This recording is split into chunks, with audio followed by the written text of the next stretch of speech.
Okay. So you guys have noticed the new face cam borders. Let me fill them in with something here.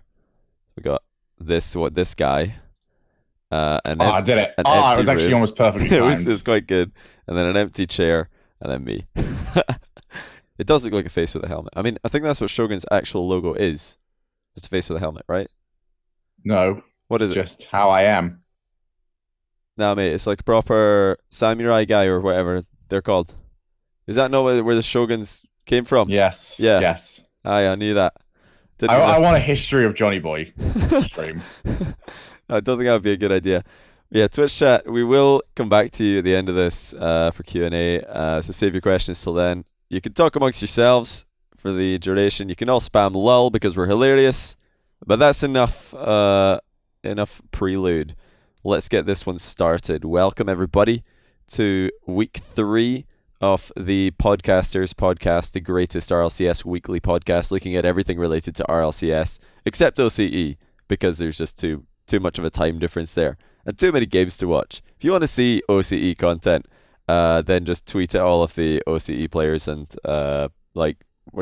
casters until one of them starts a podcast just like this. I don't know if they did they have one, Shogun? I don't know if they do. I don't think they do, but Yummy Cheeseman's not got any excuse. Yeah, Yummy Cheese Man, get on that, mate. Come on. Or OCE podcast. Where is it? I know NA have got sort of podcast now with the Gold Rush GG guys starting one up. So shout out to them before we delve into this. Welcome once again though to my co-host. He's already spoken, Shogun, the Hello. best caster in the world. You never want to hype up your co-host too much. That's why we've gone a little bit. We're just You've trying. undersold me there. Yeah, we're gonna sell you a little bit less than your actual position because I don't want to go over the top here. Yeah, welcome. How you doing, man? You took a week off and now you're fresh, hopefully, for talking about RLCS. I am. It was a very good week off. Actually, today, when you've had a holiday, but you've just done so much on that holiday that you're still tired when you come back. Yeah. Uh-huh. Yeah, I had one of those days today. Yeah. It's a necessary day. You need to actually take a day off eventually because holidays can be exhausting. But welcome back. We missed you. I'm sure that everybody who's been watching your stream recently they definitely missed you. The production quality in your Amsterdam streams was not quite as high streaming from a bar instead of from your But we did command get free center. drinks. You did get free drinks though, which is always a good thing. And the barman sold out September for me. Oh, it did. Oh, that's not too Yeah. bad. He turned because you gave over the host. So I just went up to him and just went, this is your opportunity to sell out right now, man. He did his old spiel. He said to everyone where he's from, where you can find the bar. And then he reminded everyone about September. Yeah, and we might as well remind people about that again. September, you can renew gifted subscriptions on Twitch for $1 for the entire month of September. I know, right? Pretty mad. Crazy good value. Another pretty mad series. What transition. That I saw this weekend was Cloud9 versus Ghost. First series of North American RLCS, where I predicted a much more one-sided series in favor of Cloud9. What did you thought Cloud9 were going to win this, but this is also a series you boldly last week said could go the other way. Oh wait, was it the EG one, not the Ghost one? Yeah, I wasn't anywhere near on that one. Oh, it wasn't the Ghost one. I was about to give you some props there, but you've taken them away. What did you think about this one though? Because Ghost actually they bounced back a little bit earlier in the series than they did versus EG last week. Against EG in week 1, they took a two game losses before they came back and made it a 5-game series. Versus Cloud9, they were actually up. They were a match point at 2-1 before Cloud9 battled back and looked really strong in game 5. But what do you think about first of all Ghost's much stronger week 2 performance here? Yeah, I think this is actually the first time in a long time I've actually seen a Ghost team that has some sort of resemblance of cohesion, which was actually kind of nice to see. But I think that the title or the challenge has already been set for them because they've already lost against Evil Geniuses. Mm-hmm. They've already lost against C9, and whilst those games were close, they've got to pick up a win against either G2 or NRG because right now they are treading behind.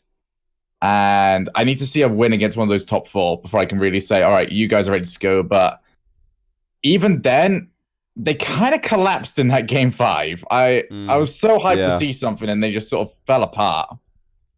Yeah. I think they would have been pretty frustrated at losing game 4 1-0 because that was a game that they definitely could have won. They're probably maybe still thinking about that game, and game 5 gets started and not really moved on from it. I was listening to some Lethamyr memory comms from the Universal Open, and I was pretty worried about their comms at some point because between the games, it wasn't like the mic was on them, but you could hear them. They're arguing about something. I was like thinking, is this going to happen again in RLCS? Are they going to start debating about what went wrong or what they need to do differently in the middle of a series when they should just really be trying to stay positive, stay focused on the task ahead? But still, you say that Ghost need to get a win against G2 or NRG to. Is this to make RLCS, you mean? No, just sort of prove that they can to me. Okay. Because right now they're lining themselves up to either take on one of, I would assume, Evil Geniuses or G2. Mm-hmm. And they've got close so far, but they seem to lack that killer instinct in a game 5. I mean, we've got their 2 game 5s right now, them against EG, them against Cloud9. They've only scored once across both of those game 5s. That's true. That's true. That needs improving. The interesting thing for Ghost, because I'm sure there are a lot of people wondering what the likelihood of Ghost making LAN is, where they're likely to finish. So week 3, the week coming up, they do play G2 and NRG in game 1 and game 3 of the week, respectively. And then in week 4, they only play FlyQuest, and then in week 5, the last week, they only play Allegiance. So I'm sure any betting man would put money on Ghost losing both their series this weekend, week 3, and then maybe winning week 4 and week 5, which would leave them at 3 wins and 4 losses overall. And as long as Allegiance don't pick up a win that they're not supposed to, and Rogue keep on struggling, and FlyQuest keep on struggling, that would probably leave Ghost in 5th position. And then you would already probably be able to say they're going to face Evil Geniuses in the first round of the playoffs. So, based on all that, I don't think that they do have to beat G2 or NRG. They just have to beat EG on the next. I think it's a toss-up though, because Allegiance look really good. Yeah, they looked okay. I'm not sure if I would say really good. They've looked decent. I like what I'm seeing from them. They've been all right. But do you really, as a team, want to be going into your final few weeks 0-4 and saying, all right, well, we basically can't drop much because that 2-5 score line for the end of the season could potentially put you in the bottom 2? Oh, but they've got the win against Rogue though from this week, so they've got 1 win at least already. Oh yeah, I didn't see that. Yeah. There we are. So it will be 1-4. It was hiding from me. Yeah, it'll be 1-4 if they lose this both their series this weekend. I do think it's going to be a very interesting final match. Allegiance Ghost could be a huge game in week 5 because it's looking like the top 3 in North America, Cloud9, G2, and NRG, are going to stay that way, and then EG are kind of like by themselves at 4th because they've already beaten Ghost, and they looked a lot better this week, and it was probably the best looking 3-0 defeat I've ever seen from EG. So that means Ghost and Allegiance are likely going to be battling it out for that 5th position, which is huge because you don't want to play against a G2 or NRG or Cloud9 who have come 3rd in the league. You want to play against EG who come 4th, right? Or at least at this part of the season you do. So that might be massive in week 5, Ghost Allegiance. I'm looking forward to that one. What do we have? Looking at the rest of the schedule, what other games do Allegiance have? They've got EG and Rogue in week 4. So Allegiance have to beat Rogue obviously if they're gonna set up that crazy grudge match with Ghost. That would be their 2nd win. Yeah, it could happen. It could. Or Rogue might bounce back. You never know. Let's talk about Cloud9 for a bit though, because Cloud9 are currently 3-0. They beat Ghost 3-2 here. 5-1 in the final game was impressive, but losing a couple of games in game 2 and 3, that's got to make Cloud9 fans doubt a little bit. Are you starting to doubt maybe that Cloud9 are of the caliber of winning a world championship after this series? I don't doubt that. I still think this is the best form they've ever been in. I've got to remember they've played 3 series now, and that's the only games they've dropped. Those 2 against probably Ghost playing the best I've seen them in some time. I'm not worried about it at all. If we were to say dropping 2 to Ghost is suddenly a crisis, I think we'd be having our analyst cards torn up in front of our faces. So it's a good series for them. They're playing well. It's kind of weird watching Cloud9 right now because I see them go to game 5s and I see games that they like 1-1 heading into the final minute, and I'm just like, oh, Cloud9 have got this. Like they've now managed to install that sort of top team level of trust that I have, where you just go, okay, this team's still more likely to win, and they tend to pull it out.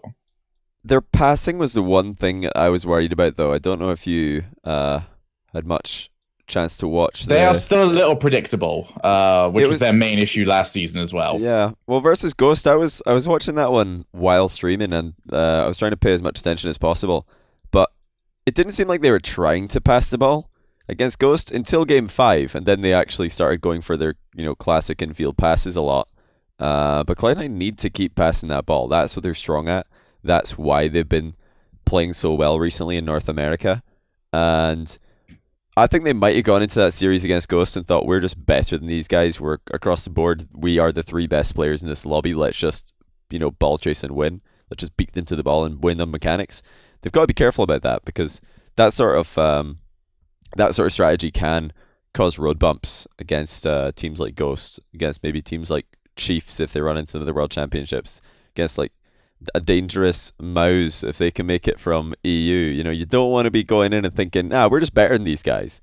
Let's just YOLO. No, stick to what you're good at. And I want to see more passing on Cloud9's part. Let's move to the second series of the day here. I'm gonna have to turn off this graphic, put on this one. There we go. That was seamless. NRG versus Allegiance, and I want you to tell me here, what is it about Allegiance that's made you think that they're so impressive so far? Because they beat FlyQuest. Then they lost to G2 3-0 last week, with the second and third games of that series being 4-1 and 3-1. Now they've lost to NRG, albeit 2-1, 1-0 and 1-0 in their losses. Is that what's making them stand out to you? The fact that they didn't lose by more than a goal versus NRG? So take it. The G2 series was bad on their part, but also equally good on G2. I think the main thing right now is I liked what I saw against the FlyQuest, where I'm basically comparing them to the last time we saw these guys, and the last time we saw these guys was dreadful. But now I'm seeing them up against teams like NRG, and to hold NRG down to not have a single game where they scored 3 or more goals is actually incredibly rare. NRG tend not to be that stifled on offense.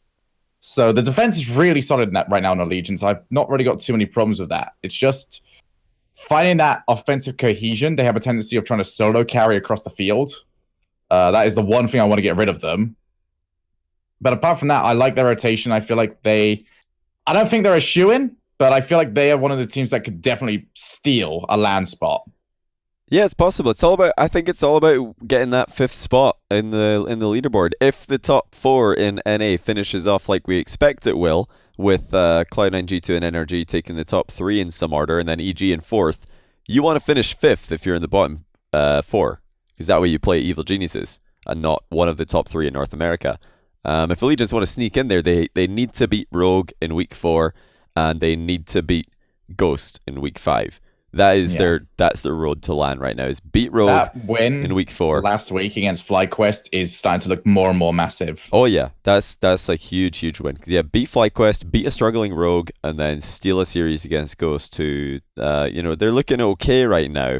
They have had a pretty tough schedule up until this point, but they are definitely a beatable team, I would say. The Legions they're not a bad team by any means. They're definitely very, very gifted players, very fast players.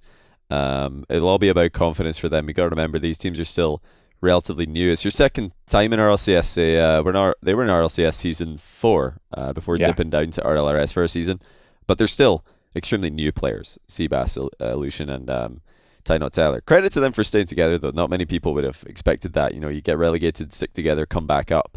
I don't think any other team has actually done that. You look at other teams that have gone down. Excel are already struggling this season in RLRS after going down. And then Out of Style all but disbanded after going down, if I'm not mistaken.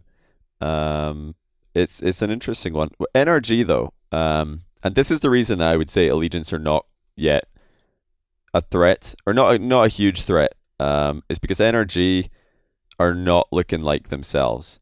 They're looking like they might finish 3rd place actually if they keep on playing like this, because they're gonna play against G2 in the very last game of week 5. And they play Cloud9 in week 5 as well. And they're probably going to go into week 5 with a 5-0 clean record. And if they don't start playing more like the NRG we're used to, they're going to finish off week 5 in a 5-2 record, because right now they're not playing anywhere near as well as they should be playing. They're not scoring enough goals. You said it yourself earlier. Like, where are the goals from Garrett G? He's usually a monster. Well, he scored nothing during this series. Yeah, zero. When was the last time that Garrett didn't score in a series? I don't remember that. I don't think it's happened. It's mad. It might be once last season, but I don't think it's happened.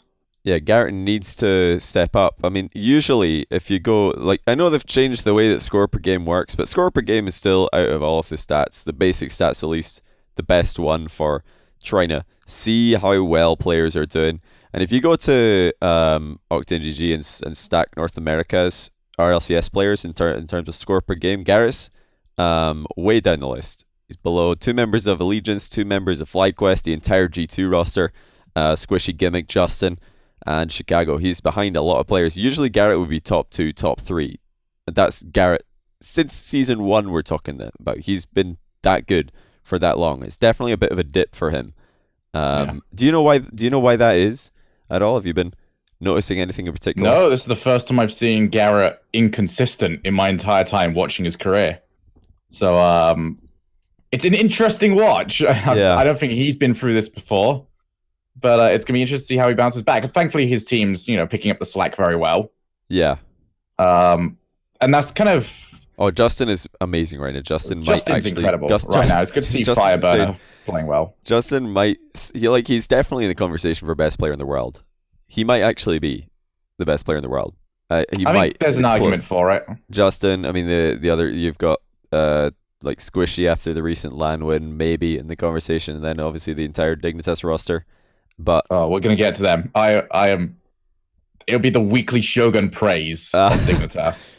Yeah, listen, Justin is looking very good right now. If Garrett gets back to his former self, NRG will probably, I think, be the best team in North America again. But right now, Cloud9 are, I think, taking that accolade. But hey, they'll play in week 5. We'll see what happens then. Third game of the week, though, did occur between FlyQuest and G2, where FlyQuest were able to take game 1 3-2, and then they just got worse and worse as the series went on. They lost 3-2 in game 2. And then they lost 4-1 in game 3, and they lost 5-1 in game 4, which is a similar thing that G2 did to Allegiance. They just got better like towards the end of a series. So FlyQuest, first of all, not looking great. They're 0-3. They had a mostly difficult schedule, but if they lose their next game to EG, I think that might just be the end of their season, because they play Cloud9 right after that, and that'll be a 0-5 probably. What do you think about FlyQuest chances? We said that they were like the dark horse going in, but they've disappointed. It's all started off with that loss to Allegiance. It's like kind of spiraled them into this downward direction. Yeah, we kind of called that it was going to be a big game regarding them versus Allegiance. It has ended up being exactly that. And right now, FlyQuest are trying to fight fire with fire, which I do like. But the problem for them is they don't have the quality to get past some of these top teams. And it just seems sort of naive of them to think that they really can without, adjusting their strategy just a little bit. Trying to play a little bit smarter rather than trying to carry the ball and, try and force some challenges. Because guess what? G2 have been playing high-level Rocket League for longer than them, and they've been playing together for longer than them. So they're always going to be quicker to that style of play. For FlyQuest, I need to see some changes. I don't actually know what I could suggest for that. But I think this is a good season right now for G2, considering how worried we were for them coming in. Well, versus, I mean, if we're looking at FlyQuest, they need to just make sure that they win that series against EG. And the way that Cloud9 did that is by, spreading EG really, really wide in attack, because EG kind of bunch up a little bit in defense, and then it's kind of the same way EG kind of attack in a pretty like bulldozer fashion as well. They just barrel down the line on one side. It's sort of reminiscent of when like all of the old Pashy teams that were just all very like, we were going to dribble the ball down this line, and there's one of my teammates is right behind me, so when I pass the ball off the near post wall, like, yep, it's just getting banged in. So as long as they can like have bodies there to clear up the mess and not give any free easy shots to EG, they might be able to absorb that pressure. Chicago looked very impressive though. versus Cloud9. So that's the danger man that they need to look Yes. out for. The fact that Chicago has gotten over what was, I wasn't overly impressed with him week one. But he's looking better and better now with every single week. I don't think there was many of the rookie debutants that we saw in week one that I was overly impressed with, but he's finding his feet very quickly. And the fact that I still feel like he's got another level in him could make this very interesting. Yeah. FlyQuest, they've got to play like their rotation's just got to be on point if they're going to have any chance here. They need to challenge one after another. You look at all the best teams in the world. You look at Dignitas. One player makes a challenge, didn't work because they got dribbled. No problem. Someone else is already moving in to take that ball for free. You look at lower rated teams in the RLCS and somebody gets dribbled. The player who dribbled him retakes control of the ball and now he's threatening to dribble another player. You've got to have those challenges coming in one after another after another.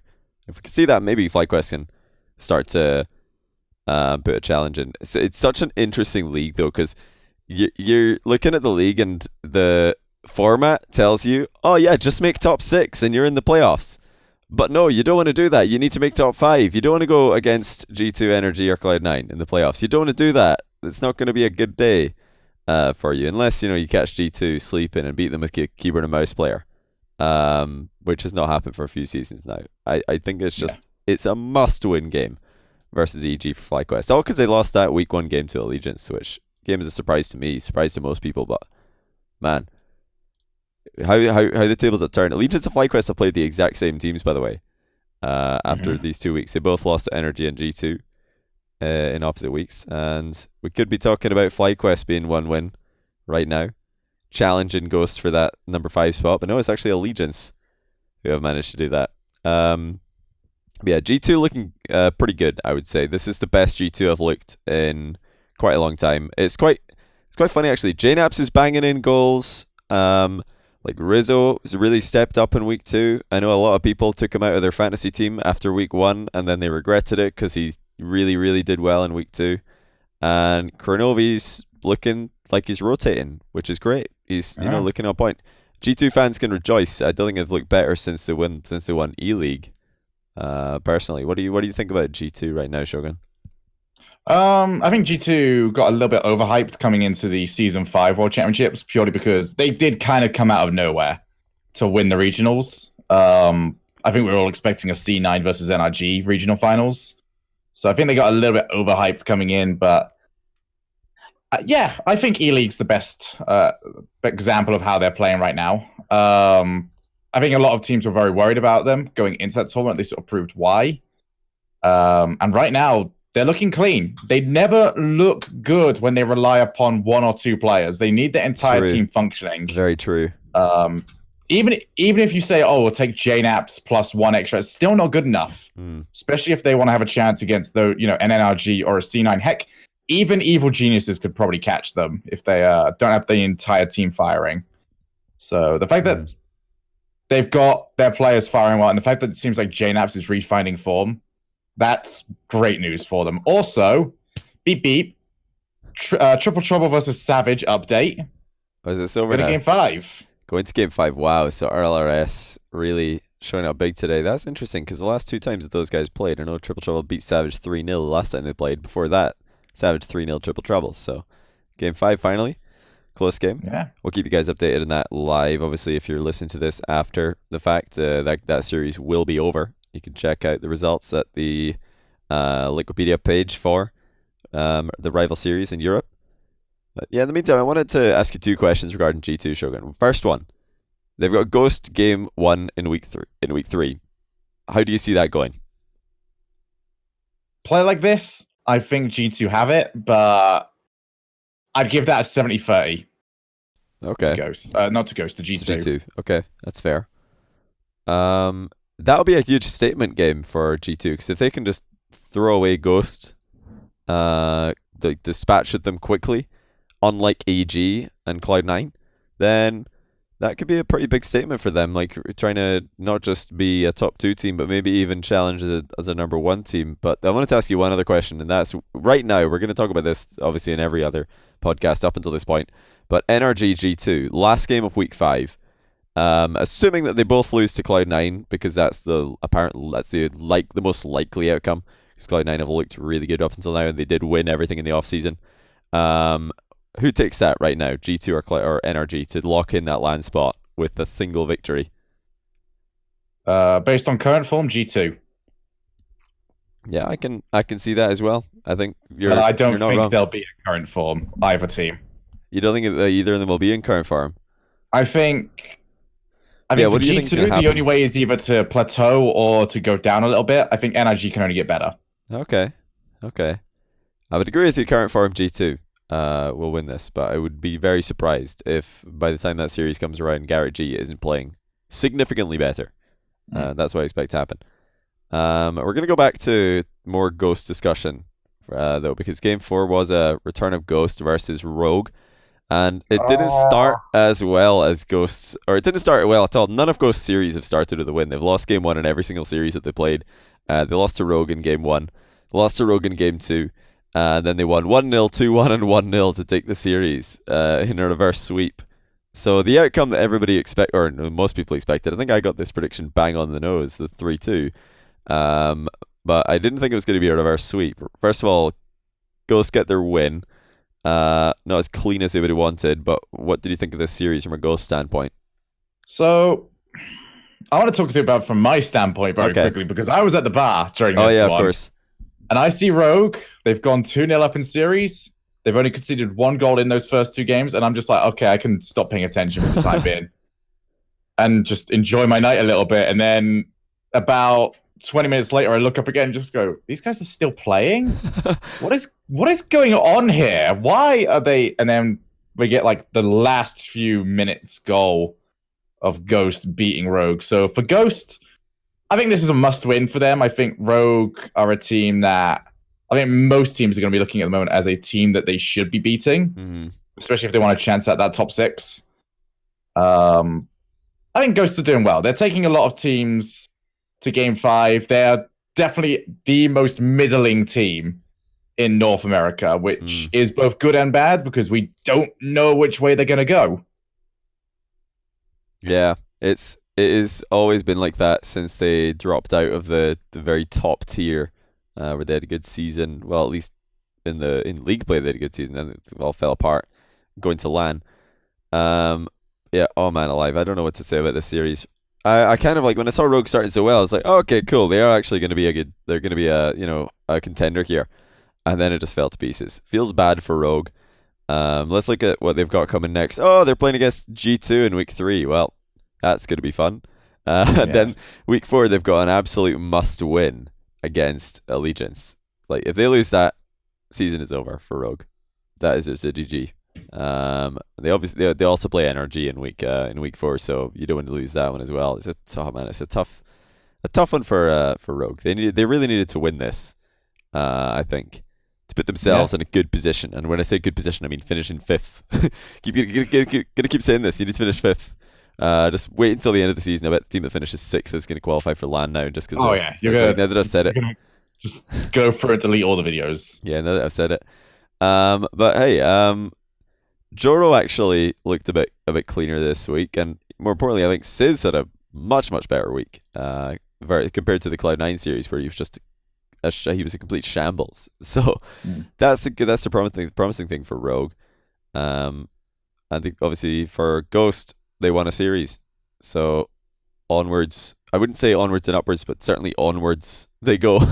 Just onwards and hope for the best. It's it's very interesting to watch the story of Ghost this season. I want to know though, who do you want to make LAN? Like if you're trying to watch this as a spectator and just have a good time, the full package, which is going to probably be like entertaining walkouts, fun play styles, the high goal scoring games, comebacks. Like who do you want to make LAN as 4th in North America behind the big 3? I feel like if you want the personality side, you want to take Rogue.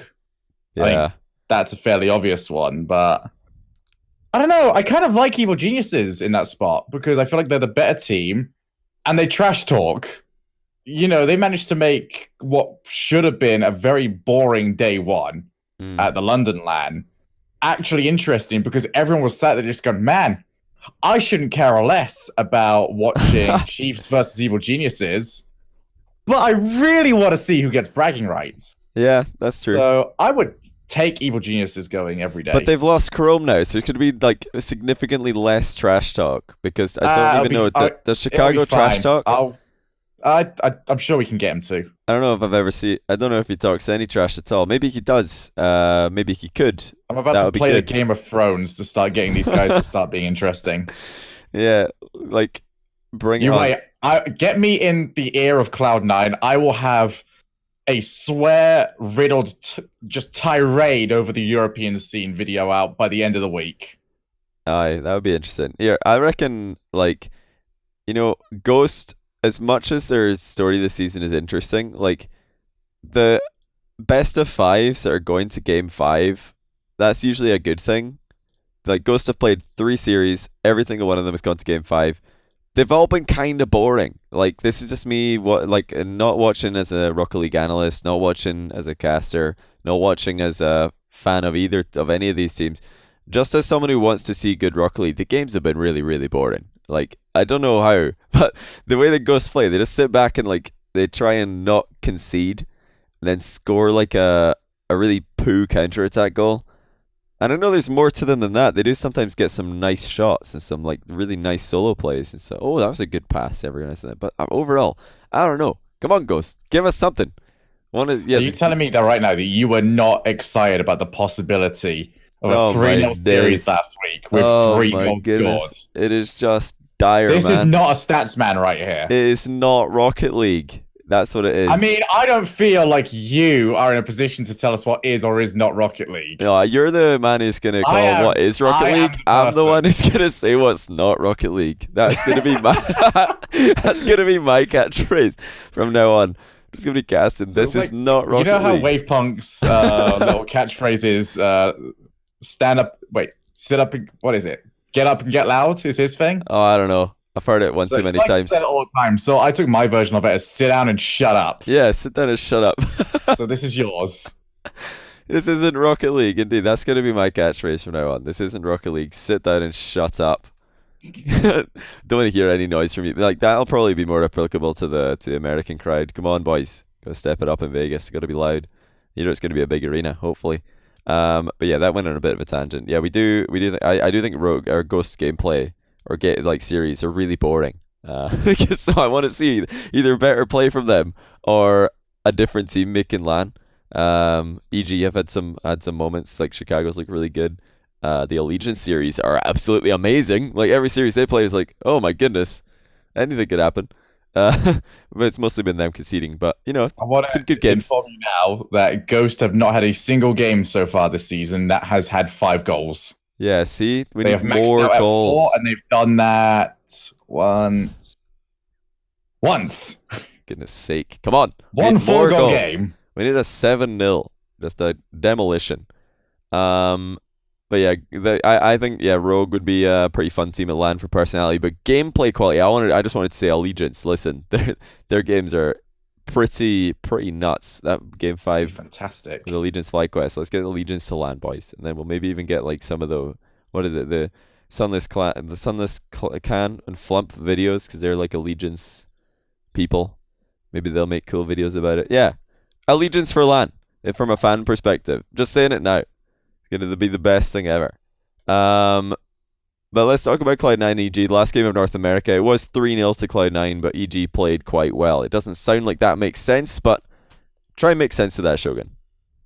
I mean, I kind of want to just hear you talk about this one now because you seem to have passionate thoughts about this series, so I'm interested to hear what you got. It's just Chicago's really, really good, and he did actually turn out so far to be the best acquisition of this new season. Obviously, he's being compared to Memory and Joro, who I would say go into that order in terms of how much quality they brought to their respective teams. But yeah, Chicago's a really good player, and he single-handedly dismantled Cloud9's defense on one particular goal. It was a pretty cool goal. He just cut in field, dribbled somebody, peeled away from the ball, bumped Squishy on the goal line, and then opened net for, I can't remember who it was because I was watching Chicago. But yeah, he's a very, very good player. and I don't think anyone overrated him at all when we were talking about this guy coming into the season. But Cloud9 on the other side of the field, yeah, much cleaner game than against Ghost. And they started just doing what they're supposed to do. And I think it's because they respected EG a bit more than they respected Ghost. And they knew that they're going to need to pass the ball. They're going to need to play their A game to take this series. Yeah, is that satisfying for you? I don't know if what else you want to know. I want to find something very quickly. What's that?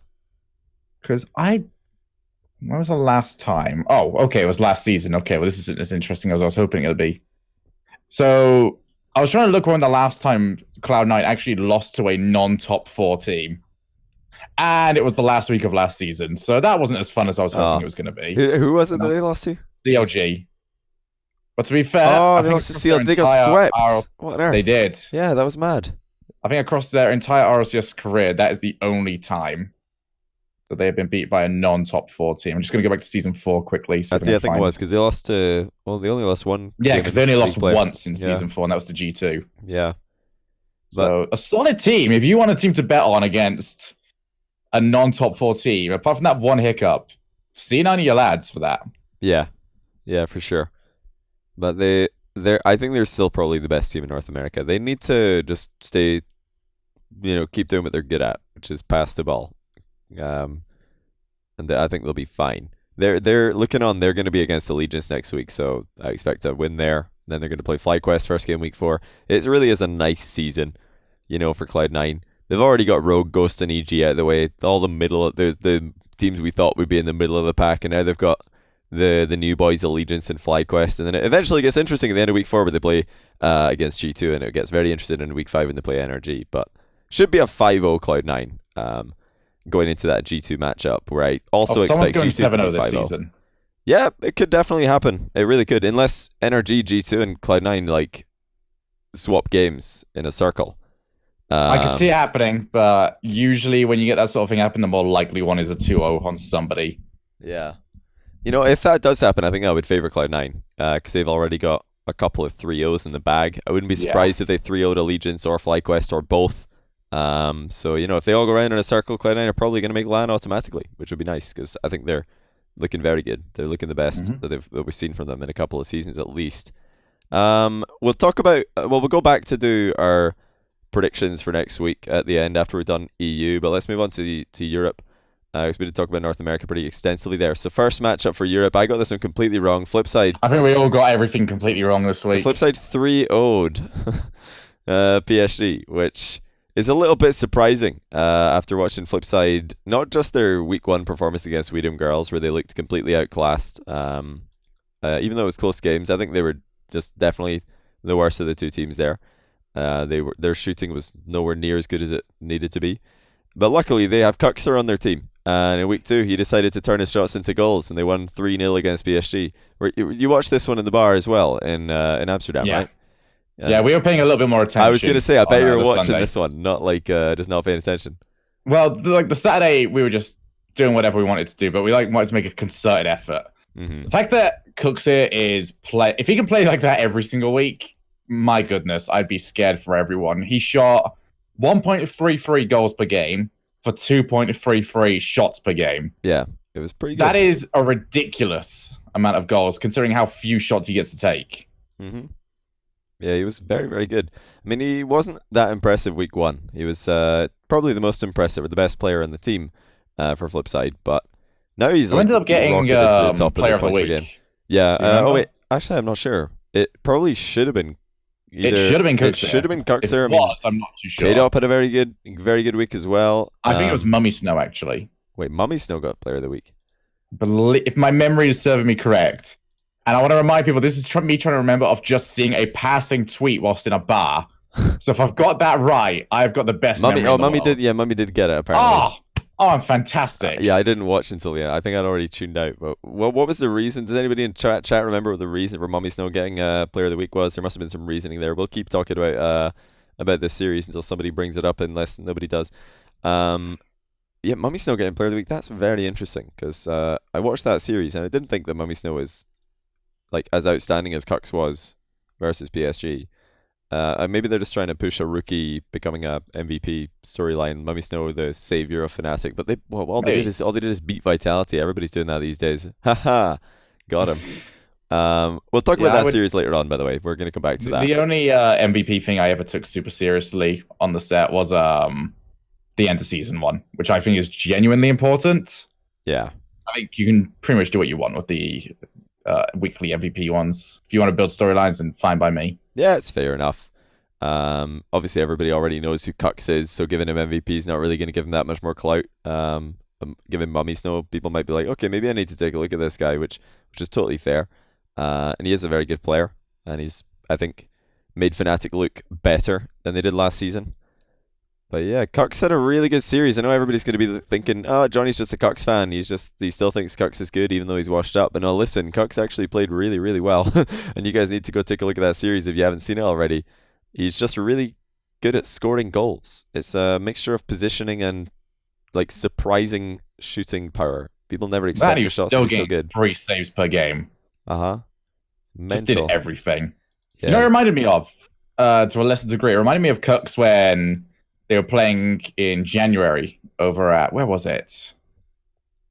At DreamHack. Oh, yeah. When they had Jesse around, and I think Cux just took a lot more of a central carry role, and he played great. Yeah, Cux was a monster that series. I remember I watched that, and I thought, Cux is probably, based off this series, a top 10 player in the world, again, because he's played so well. And even in the loss to PSG, he still played fantastically at that same line, and PSG went on to win it. I'm not saying the flip side would have won it if they progressed, but who knows? Yeah, Cux is really good. I don't understand. He's such a unique player. No one plays like him. A lot of people try and play like him. They pick up the Batmobile and they try and play like Cux, but you actually can't. I don't think you can do that. You know, you look at Scrub, you look at Fairy Peak. He's very unique. Nobody plays like Cux there. Like, I mean, so good at shooting. Unless you start changing individual files in the game, you are not playing like Cux. He is true. He's a very finicky boy. Indeed. Yeah, he can spot anything wrong with a PC, or he knows exactly what it is. He's like, oh, I haven't changed this thing in the Rocket League registry to a 1 decimal point lower. I need to go do that right now, and then he goes back into free play. He's like, yes, this is much better. Cux, if you mention his name to like tournament admins that have worked with him, sends fear down their spines. True. It takes hours to set up his no, PC. we have the Cuxit PC. Yeah, that's what most of them have told me. We just have the Cuxit PC. We just put that wherever he is. Yeah, because usually at LAN, I don't know if all of you know this, but they'll install everybody's programs that anybody needs to run their Rocket League client. They'll install everything on every PC, but you're not wrong. For Cux, they just give him one of the PCs. Like, this is for you. when you come on stage, you sit here. You have to sit here because we can't go and take like hours installing all of your stuff on all these PCs. He's the only one who does this. Everybody else is just like, oh yeah, I just need this thing that makes my PS4 controller work. That's make all. Sure it's 144 hertz. We're all good. Yeah, just plug in the monitor. The Cux is like, give me a couple of hours. Anyway, that's just a little background on Cux. He did get he got more points per game than his 2 teammates combined, which I don't know how happy or upset Mystic or Yuki are with that stat. Honestly, I don't think that either of them should care. They didn't play bad. I don't think that either of them will care. Both of them got more points per game than anyone on PSG, so... Yeah, they're I don't think you're going to mind. People are thinking, oh man, Mystic and Yukio must be really, really sad. I wouldn't be. I mean, their teammate's playing really well. He's scoring all the goals. They're getting lots of assists. What's there to be sad about? The 3-0'd PSG, which, by the way, going into the latter parts of this season, it is almost guaranteed that we're going to have a tie in Europe for some of the placements, and that could be huge. If there's a tie between 3rd and 4th in games 1, win percentage is going to be massive. There's a tie between 5th and 6th, win percentage is going to be massive. Tie between 2nd, 3rd, 7th, 6th, 7th, any of these things, they're going to be decided by win percentage, and Flipside did themselves a huge favor. They're getting a 3-0 against PSG, who are probably going to finish close to them in the table, I would guess. I'm not sure what your predictions are based on I've stopped placements. No, I've stopped now. I was trying predictions. I've already I think I'm like 1 prediction away from equaling the amount of predictions I got wrong the whole of last season. Seriously? Oh my goodness. I think I've got 4 out of 10 for Europe so far. I got 6 wrong. I think I'm 5 out of 10 for Europe, and I don't know what I am for I'm North 9 out of America. 10. North America's a piece of cake. I only got the very Oh first yeah, one wrong. this week. I think last week I got maybe which one they get wrong. I think I got FlyQuest Allegiance wrong, and that's about it. And then this week was a 5. Yeah, I got everything right apart from that one. The first one, which was a 3-2 overtime. So North America's not that hard to predict. All right, so I've got 3. I've got 3 to work with here. Yeah, Europe oh man, Europe's tough. I mean, I've got every mouse series in week 1 I got wrong. The complexity series I got wrong. The Weedham Girl series at the end of this week I got wrong. Vitality are losing everything. Flip side, smash PSG. I didn't see these coming. No, I don't think many people did. Most people were predicting against that in the prediction contest that I ran. But man, Flipside looked good. PSG, on the other hand, we'll talk about them a little bit more later on as well. But where did it go wrong versus Flipside, do you think? Honestly, I think you can't really say much went wrong. They just came against Demon Cookseer in a series. And unfortunately, when you face Demon Cookseer, you can't do much against him. That being said, it sort of feels to me right now that PSG are struggling to carve out their own identity as a team. It's like if you look at teams like Cloud9 play, you just go, okay, super clean, quite good mechanically, don't take them to the air. Yeah. If you take on a team like Flipside, you're just like, okay, they're a little bit sloppy, but they've got that pop-off in there.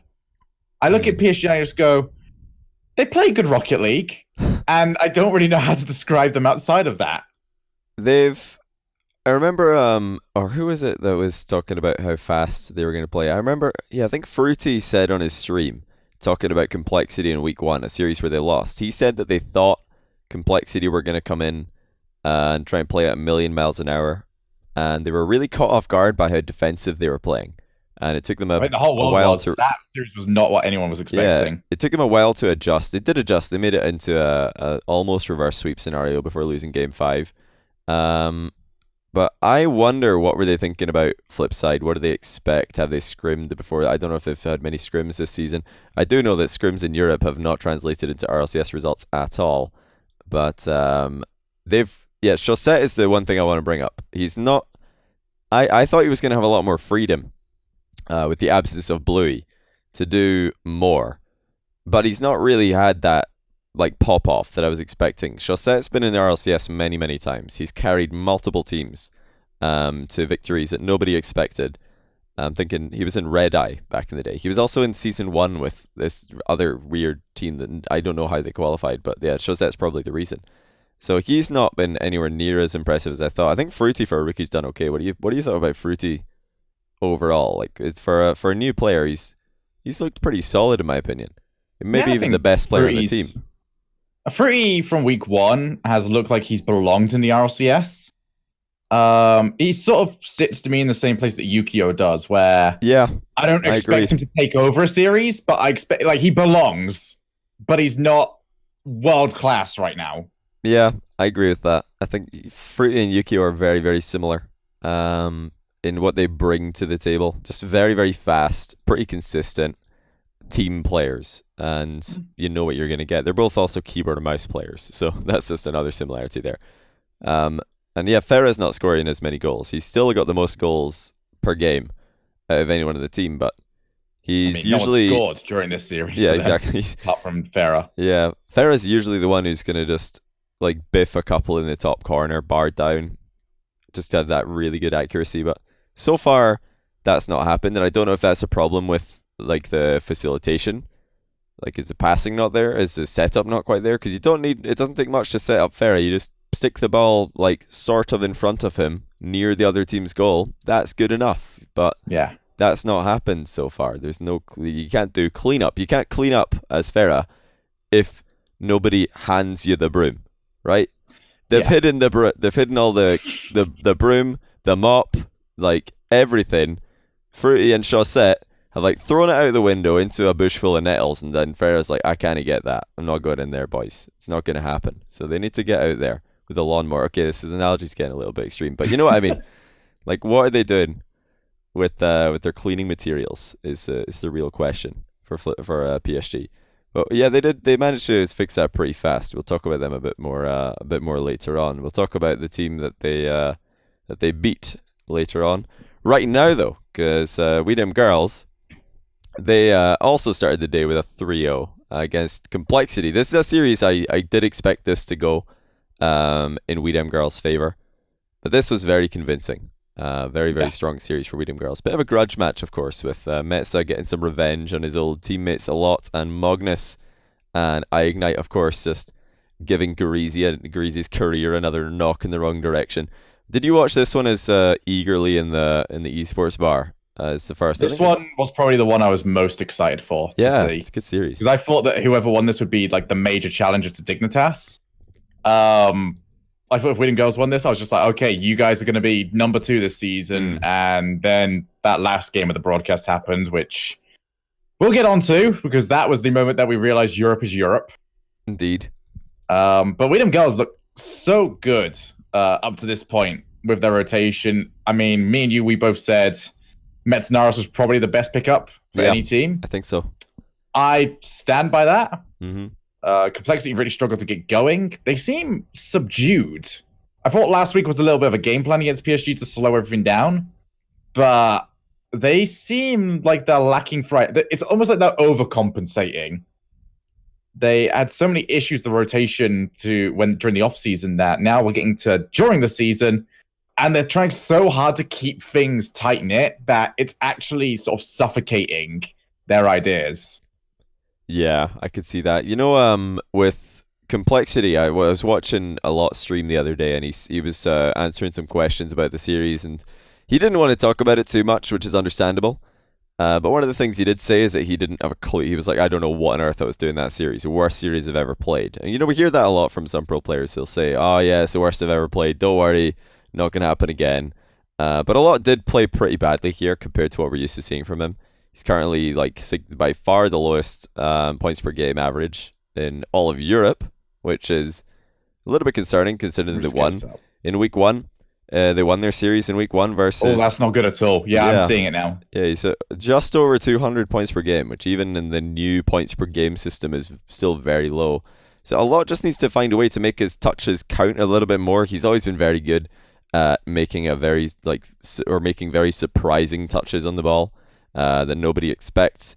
But if it's not helping his team, if it's not actually, going to be a beneficial thing to do, then why do it in the first place? And don't get carried away here, guys. Don't think that points per game is everything. It's not. You can be a very, very good player. You could be extremely helpful to your team and be very low in the points per game average, especially this early on into the season.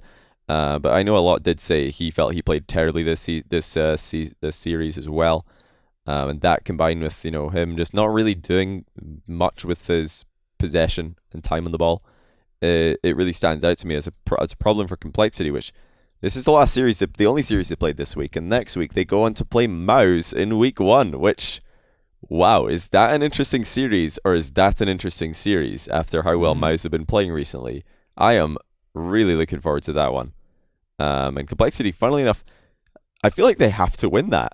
I really do, because by the time that they play Vitality, it's where do they play Vitality? I thought they played Vitality. Yeah, the same week. So they need to I think they need to beat Mouse, because Vitality, surely they're going to get things together and make it a bit harder for Complexity to beat them. Didn't we say that last week? Surely though. I mean, where does the season go here for Complexity? They're 1-1 right now. They play Mouse. If Mouse somehow managed to win that, that's I don't even know how that's happened. It's amazing. But they're actually playing quite well right now. Then Complexity play Vitality. Suddenly that becomes a must-win game. Then they play Fnatic the next week after that. I could see that going either way. Then they play Dignitas. That's going to be rough. Then they play Flipside. Like, really, who on earth knows what's going to happen to Complexity? It sure as hell is not us. Oh my days! It's so hard to predict this stuff. But they're probably going to make top 6, I'll say. After all is said and done, I would be very surprised if they don't come out top 6. So what do you reckon? Is that safe? No, I think that's a safe bet. I think next week is a big tell for that. Because if they want to be... I mean, they made that move for Greasy because they want to be challengers for the world title. Mm-hmm. If they didn't want that, they would not have moved on Metznaris, because they were still a consistent top 4 team in pretty much every single relevant tournament.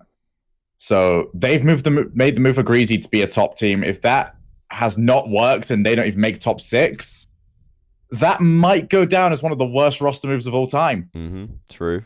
They've got to do well with this, and I don't think Greasy's playing that bad.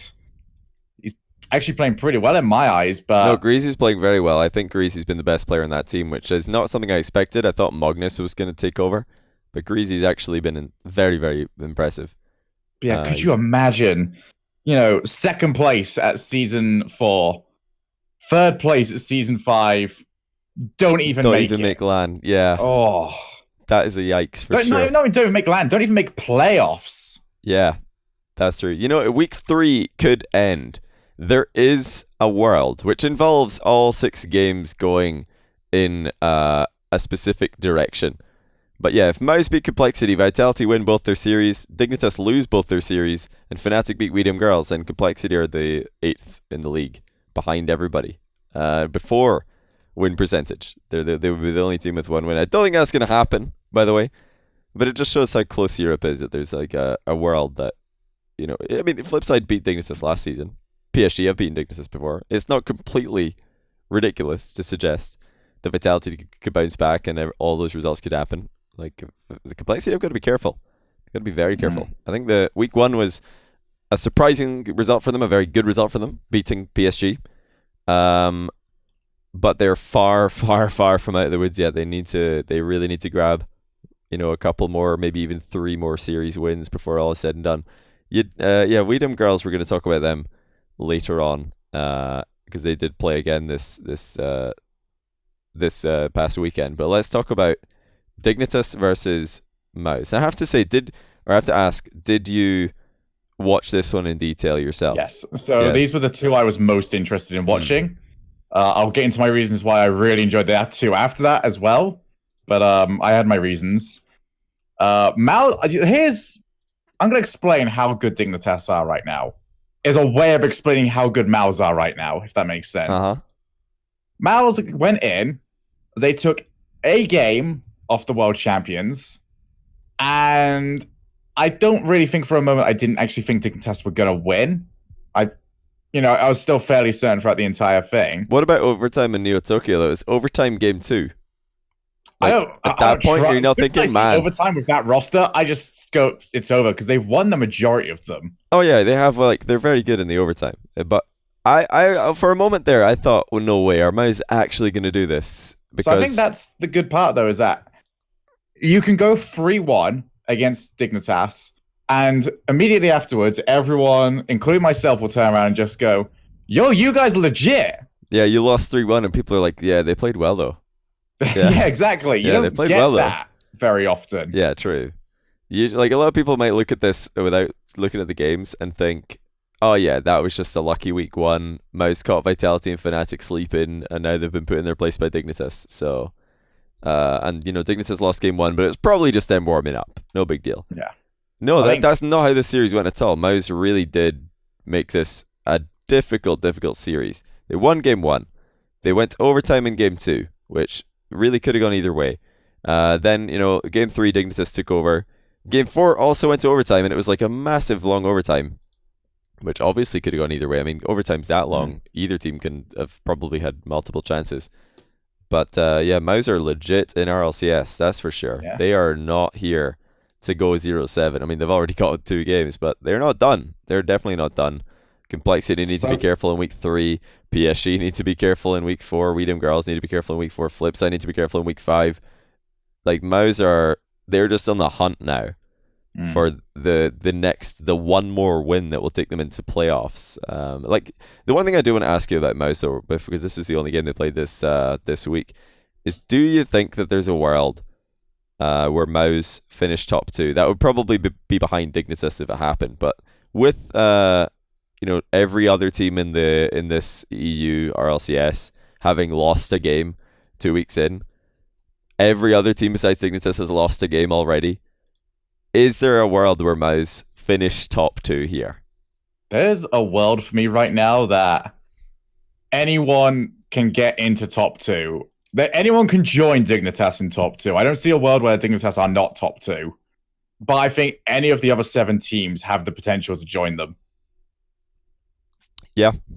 Although you know that we're talking about Mouse here. Dignitas week 3 is going to be pretty huge as well because Flipside have beaten Dignitas before, like several times with these exact rosters. They've beaten them, I think, 3 times in really important series. They beat them twice to qualify for Gnarly Season 2. They beat them in League Play last season. So this is League Play this season. Dignitas go against Flipside in week 3, match 3. And if Flipside come out like they did against PSG, that is not going to be an easy series for Dignitas. Even Dignitas need to be careful there. And then they go against PSG at the last series of the day, and man, PSG did pretty well last series of week 2 versus Weedham Girls. Like, if Dignitas have already lost to Flipside, and if PSG have picked up a win against Free Reno Vitality, then is this going to be like the week where everybody in Europe has a loss, maybe even multiple losses? I'll tell you what, and obviously the only team that can now complete it. I love how we spoke about North America and we're just like, oh yeah, I reckon like 3 teams will go into the final few weeks with an undefeated record. Yeah, without losing a game. Yeah. Right now, Dignitas are the only team that can manage it. And if they do manage it, I think it might be one of the greatest accomplishments in Rocket League history. Oh, for sure. To run through that bloody many great teams. Because they've almost like saved the hardest bosses to last for Dignitas, because they have to play Weedham Girls and Vitality in the last week. And actually the Vitality matchup is the very last matchup of the season, which I'm sure when whoever put this schedule together, when they made that, they were thinking, oh yeah, Vitality and Dignitas are probably both undefeated at this point. Let's put them together against each other in the last week. And then they look at week 1 and they're like, wait a minute, Vitality lost. Look at week 2. Wait, they lost again? What's happening? I can tell you right now that not as much thought is put into Europe as it is for NA. And that's not down to a lack of respect for Europe. That's more of a case of... what's the point? Yeah. Yeah, this looks good. This is plausible. What's the point? What's the point in trying to like plan the European script? Like anything. I wouldn't even say that one was like a prediction of these guys being undefeated. I think it was more a case of, what's the best story? If we could pick one out of nowhere. Yeah. And they went for that one, and right now it's not looking like it's happening, but I appreciate the effort. Indeed. But what would you say? Would you give positive odds to Dignitas making it out of week 3 with 4 wins and no losses? Would you think it's like above 50% for them to beat both Flipside and PSG? Because I think you'd give them above 50% for either of those matchups individually, but does that mean that they're going to get is it likely that they're getting a 4-0? I think playing the way they are, I think it's plausible. I actually... You know what? That gets to be my prediction this week. I reckon they'll go 4-0 coming out this week. Yeah, I think so too. I think they're going to make 4-0. I do. Dignitas. But we'll do like proper approval. Which also means that we're definitely wrong about this. Yeah, no, they're just going to get 3-0'd by Flipside now that we've said that. And then they'll beat PSG because no one can be consistent around here. Vitality will beat PSG, and then PSG will beat Dignitas or something stupid. Yeah, nothing makes sense. But anyway, let's move on to the second last series of last weekend, which was... Speaking of not making sense. Fnatic managed to beat Vitality 3-2. They were up 2-0 with pretty comfortable wins, 3-1, 3-0. Then they lost 2 close games in Game 3 and Game 4, 3-2, 3-2.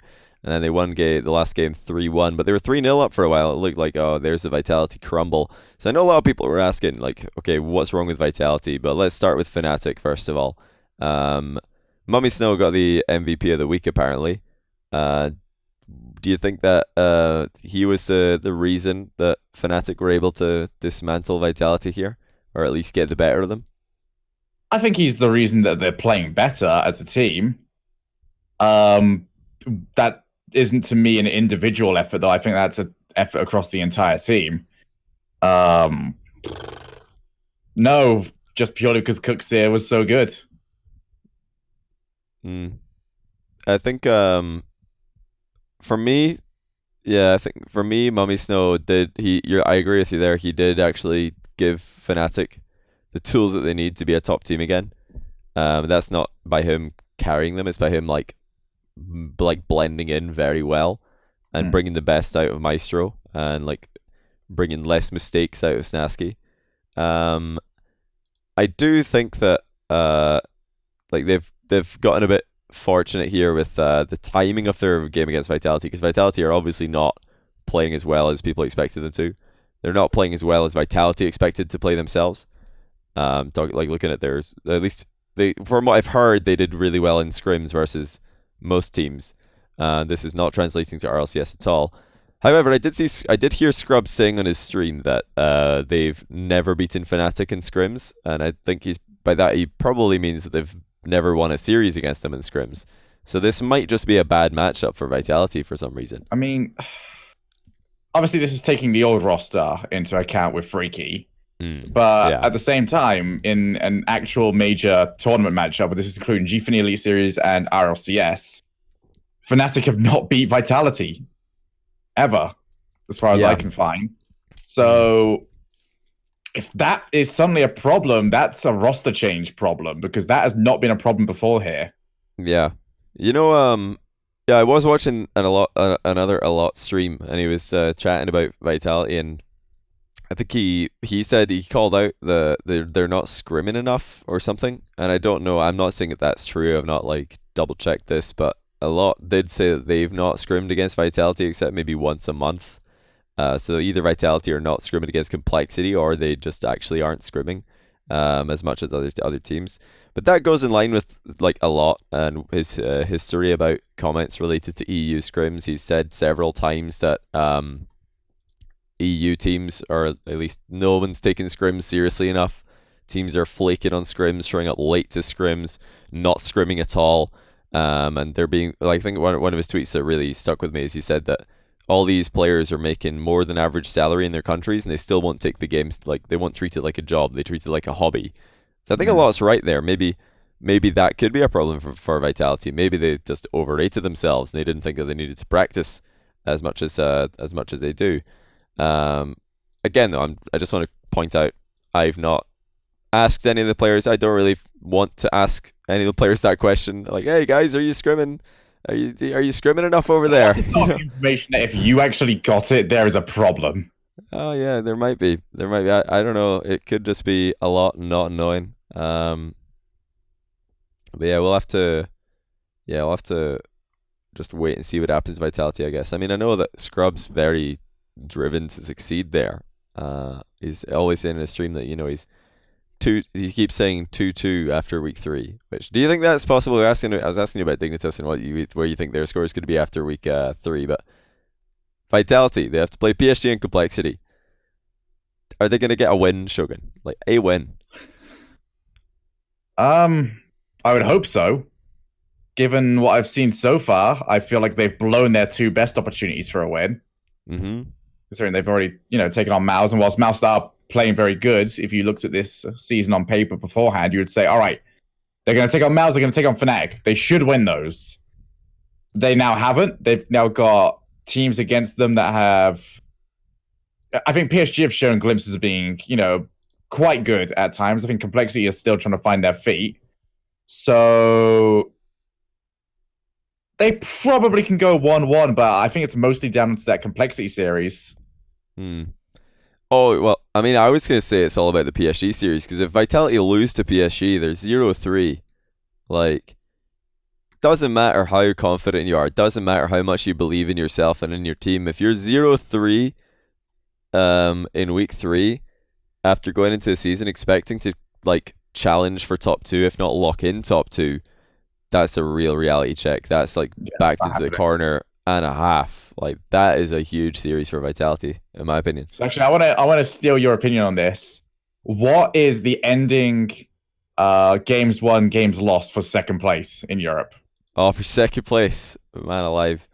I mean, I would be surprised if anybody went better than 5-2 in second place. Pretty much because I doubt Mouse are going to, surely Mouse aren't going to go a perfect season from here on. I know they've already played Dignitas, but surely not. What is this world that we live in? Nothing against those boys, by the way. Weedham Girls, I think they're, that loss to PSG kind of, if they'd beaten PSG, I would have been 6-1. They're probably just going to lose to Dignitas. But they lost to PSG, so that is definitely not good news for Weedham. That's definitely not, because they're going to play Vitality in the last week, which if Vitality, there's 2 things. Either Vitality have sorted their stuff out by then, and then they're good, they're a good team who are going to beat other good teams, or they're already out and they're like, all right, let's ruin someone else's season. And I can tell you, there's one player in the world that I want to be in your team, or that you'd want to be in your team, who's already eliminated, but just to screw up other people's seasons is probably Scrubkilla and Pashi. Like, who else is gonna go out there and ruin other people's seasons more than those two? Like, I could definitely see it happening. So it's a bad time to play Vitality either way. No matter how Vitality you're doing, that's not a good time to play them if you're beating Also, girls. shout out to Fnatic winning me a drink. Oh, did they? Cole bet me that Vitality would beat Fnatic. He's been talking to Greg Cole too bet much. the table that and wanted to see if anyone would take him up. And he would take him on it. Yeah. Considering I bet on I predicted Vitality to win last week. I have zero loyalty to my picks. True. But I was right. I know you were very right. Like, well played. Drink secured.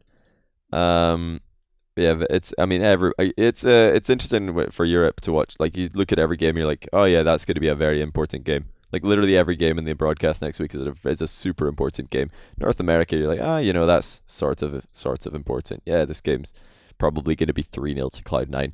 Oh, this is the good game. Yeah, there's the good game of the week. But now Europe, every single game is absolutely insane. This week's so massive good. for Europe. Yeah. So it's about time. And then all of them are just going to like trade games, and we're still not going to know anything more than we did going in. Yeah.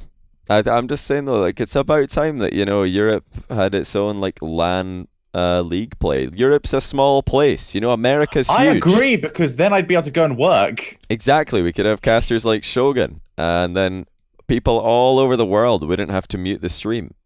Not my words. I'm just passing on the message. Don't shoot me. I don't know who you've heard that from. Oh, just but, like they are wrong. I've actually all over Twitter. When really enjoyed the casting. Shogun, I know where I heard that. It was from your own tweet about I'm not casting this season, and literally every reply is like, "Oh well, guess I'll mute it this season." I'm actually that was the general response. That was the general response. I'm just reading. Very harsh, people. Very harsh. I appreciate support, but I've been known to say this myself in the past, but it's mostly because I just like listening to music and watching Rocket League. It's not necessarily that people are doing their jobs badly. Like, I just like listening to music and watching Rocket League after casting and playing Rocket League all day. It's just the done thing. I think a lot of people do that, and there's nothing wrong with that. But I'm gonna pass the mic to you. Let's hear what you think about your replacements. I mean, your co-workers. So I actually really like it this season, because my complaint, especially last season, is we felt very stifled with what we were being told to do. It felt like we were all becoming the same person. Right. And I didn't like that at all. But we could already see from this week how much Psyonix is just saying, okay, go and show some personality. They're giving us a lot more room to go and do what we want to do. And it involves like having your own little props on the desk. There was Lawler's creepy image of Leaf. Oh wait, what's this? Lawler had like a little like picture of the what was it? The vest thing that was going on for a longest period of time, where like what was it called? What was the sexy sweater thing? I have no idea just for the record, I have no idea whatsoever. Leaf was wearing a sexy sweater. And they just had a picture of that. Is this just in your own opinion, or is this like Leaf general sexy consensus? Okay. I said the sweater was sexy, not Leaf. All right, that's fair enough, I guess. Leaf, hit me up, man. Now, I like the fact that they're getting a lot more to do. That was one of my big complaints, actually brought up at one stage, of just going, trust us! Please trust us! It seems like they're finally getting that trust now, which is very good to see, because guess what? It makes for a better show. Well, the one thing I will say is that having worked on Gfinity for 3 seasons now, it's a whole lot easier to like have interesting content when the players are in-house. The casters, there's not really much that they can do. When you're in a room and you've got like whatever it's called, the steak farm, like skybox or whatever, like in this corner of the room, and then you walk like 5 feet and here's the analyst desk. It's just like they're all just in a room. It's tough to there's no audience in there. There's no players in the venue. The players are just cars on a screen. Like, that must get pretty repetitive. it must get pretty like difficult to come up with fresh material in that context. And we saw during Gfinity how quick it is to make new stars out of the players. Yeah, Complexity progressed a lot with their method at the time, but they start off very bad on the mic, and then they got infinitely better. Doomsy was in front of every single bit of advertising they could get in front of. yeah, exactly. They had the little endpoint house. Yeah, I mean, it's just, I think the TLDR it improves everyone. Yeah, it gives the players like way more of an opportunity. So like going back to the initial point, like Europe's really small. America's pretty big, and I don't know if Psyonix would make an in-house like LAN for League play anywhere except California, because that's where they're based. But Europe, there's players flying in every weekend to play Gfinity Elite Series. Which if players are willing to do that, you bet people would be willing to fly in and do RLCS. I know not all the players covers those costs. Do you know? I actually never found out. For Gfinity, it's the orgs, but then I think that they get sponsored by Gfinity in some. Yeah, I don't really know. Like, it's not my job, but I never figured out. Me and Carl was sat there, we're just going, how does this money work in esports? We just couldn't figure it out. It's got to be orgs, because the orgs buy the spot. They want to be in that league. So I mean, it would be the same for RLCS, I suppose. It would be a tough thing to do. It's not like overnight you're gonna just suddenly decide let's make League play a LAN. That's not a small thing. And when I say that, obviously I always say, like, come on, this is season 6. It should be a LAN by now. I know that's no small task. It isn't. It's not easy. But Psyonix would have to talk to the teams in the league and say, okay, let's come to an agreement. How much are you willing to pay to fly your players out? We're going to get them tons of camera time, tons of exposure. Your own like merch is going to be on screen for ages and ages, and we're going to get this and this and this. That's the benefits. Obviously now you guys have got to pay. You got to fly in your players. You can keep them there if you want. You can fly them out every weekend. Like, let's come up with something. Maybe they get a stipend to afford that. I don't really know. You know what's going to happen? I'm going to get my visa. And the season I get my visa, they're going to say, all right, European studio. Yeah, that's actually what's going to happen. You're not wrong. I'm just going to burn my visa. But at least then you can go and do like other lands in the US without worrying about that. So, like, yeah, for Europe it's much easier. I do see it being a bit tricky for America, and a lot of people are saying that all these players are so young, but actually a lot of them are finishing school now, so I don't think it's a bad time to be looking into any league play as well. Get everything on a LAN. It would be so much more interesting if the players were in-house. That would be so hype. RLCS league play on LAN. Playoffs should definitely be on LAN. We can already agree with that. Like, come on, 1 weekend playoffs, that should be on a LAN for sure. Because looking at cars on a screen and no people, no faces except the occasional Skype interview every once in a while, that doesn't really cut it for me. I can't exactly remember how we got onto this point, but yeah, bring in the EU studio and then Shogun can cast RLCS again, I think was the TLDR. Right. I stand by that. Anyway, we've got one more game of the week to talk about. You got any final thoughts about that, Shogun, before we move on here? Thanks for the drink. There we go. So thanks, Fnatic, for the drink for beating Vitality. So yeah, after seeing PSG get absolutely creamed by Flipside, first game of the broadcast, 3-0, and then watching Weedham Girls slaughter Complexity 3-0 just a couple of minutes after that. Everybody and their mother thought that Weedham Girls were just going to take PSG to the cleaners. But then PSG just decided, now's actually the time that we're going to win our first series in RLCS Season 2, or Season 6 rather, and hand Weedham Girls their first loss. What on earth happened? This was actually, you know what this was? This was the last straw for Europe being predictable. If Weedham Girls had won here, there would have been like at least a single shining light for Europe as a region, like making sense.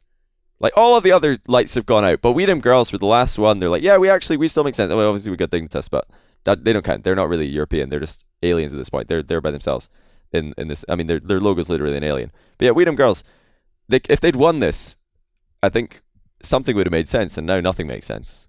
Yeah, I mean, this was literally the most European results we could ever have seen. Yeah. Just, okay, so we've seen PSG lose. We've seen Weedham Girls win. Twice. So PSG win. Yeah, now, that being said, I would like to thank PSG for my second drink of the night. For sake, you did not call that. Why? So, no, Why? Cole does not know how to bet properly.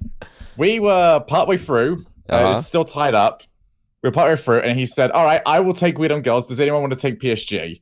I was going, okay, well, we've already seen PSG lose today. I will take your bet, and I'll shake your hand right now, on the agreement that the bet only gets put in place if PSG take game one. So Okay. he gets the stronger on paper team if I get the stronger bet. Yeah, you get the stronger, like, series beginning. I see that. Okay. And, he gave it to me. Easy. Easy. But listen, even after game one, I would have said Weedham Girls have got to be the favorites here. And then it just never happened. Like, PSG showed up and, made Europe an absolute mess again. But we're all very happy about that. Are they going to keep this up and beat Vitality next week is the real question. I think both teams need to win that one. Oh, yeah, for sure. Because you look at, if we look at PSG, if they lose to Vitality, that gives Vitality their first win, which would put them on the same number of wins as PSG. And obviously, PSG would then have a worse overall score than Vitality as well, because Vitality would be 1-2, PSG would be 1-3. And then Vitality have to go on later in the day to play Complexity, who looked pretty awful against Weedham Girls week 2. And PSG have got to play Dignitas, so they could finish off 1 win and 4 losses next week. And if they lose to Vitality, it's a likelihood that they'll lose again to Dignitas, I think, if it's not already. It's kind of incredible that game between them and Vitality is something we're looking at. Fighting for the bottom. Yeah. I know, and there's teams that shouldn't be there. Well, I mean, we say shouldn't, but we're just saying, like, preseason predictions, everybody's thinking, well, PSG just won the last tournament that happened before RLCS in Europe. They beat Weedham Girls, who beat Fnatic, who beat Dignitas, so PSG have got to be pretty good. And then Vitality are, like, the hype team coming into this. They didn't have the best, like, final few weeks, but surely they'll show up. Like, that's got to be a fight for top 2. No, it's actually just a fight for who's not going to be, like, 8th place at the end of the day, which is pretty bad. Vitality, PSG fighting for the very bottom spot, not just lower down the table, but literally the team that loses this will probably finish bottom of the table. I don't think anybody saw that coming. Nope. I love Europe. Yeah, it must be an absolute... You must be so stressful to play in, but to watch, I love it. Now imagine, man, like, if this was on LAN and you had all these player reactions, people would be like, what is happening? I don't know what's going on. It would be like the best show ever. Like, I'm sure NARLCS would be decent as well. You'd have, Cloud9 on one side of the stage with about, one facial muscle between them moving at any given time. And it's all on Torment. Yeah. And then, like, Jacob on the other side of the stage with a hat that's so big you can't even see his teammates. But Europe, that's where it's at. Nothing makes sense and the scores don't matter. It actually doesn't. It's a really weird want right now. What's that? But I want a game of, like, desk chair jousting between Marky Duda and Jacob. Just go flying, but they both got a hat, and the first one to knock the hat off the other person wins. It's a cone head versus a little foam hat. You've got to take the foam hat over the cone head. Yeah, but then I'm going to throw in Metsunaris. Oh, the spinny one. Yeah. Yes. I mean, if you got a much larger... Actually, it's a tag team match now. Marky Duda and Metsunaris versus Corrupted G and Jacob. Yeah, he's got a hat as well. I wonder what other players are going to, like, pick up a hat and try and, like, make it their own. This is my future now. I am going to be in charge of content for the RLCS. Yeah. This will be before the LAN finals. Yeah. Here, speaking, before we do like our rundown of predictions or a summary of predictions, I should say, for next week, I wanted to bring up one other thing. It wasn't actually planned to bring this up, but it kind of makes sense in this context, talking about the lack of personality in esports. So you see Richard Lewis commented on that in Rocket League esports. I did, and I would 100% agree. It was hyperbole, but I do agree. Like, he said that it's the biggest problem in Rocket League right now, esports, is that the interviews are boring and the players don't really have any personality. I don't think that's the biggest problem, but I do think it is, like, something that could be worked on. It's something you need. Yeah. I mean, I think the idea of having a biggest problem is kind of redundant when there's a lot of things we could improve. So just keep improving everything. See, the weird thing is, in most, I think maybe not all esports. I don't watch, like, every esport, but in most esports that I've seen, the American teams are the ones who have got the most personality, and they're the ones who are, like, the being the craziest on stream, at least personality wise. And it doesn't really work like that in Rocket League, like Cloud9 are very, very timid, and then you look at NRG are also quite quiet. I think it's not G2's just Kronovi's Cloud9 being like quite timid. It's a case of they seem almost unapproachable. they don't want any of your They only nonsense. send one person up to these interviews, don't they? I think so. And it's always Torment. It's a case of, we love your Torment, but the whole team's got to be getting involved in this. It's just it confuses me. It does, because there are like players in North America that are trying to make a name for themselves streaming, and YouTubing, and stuff like that.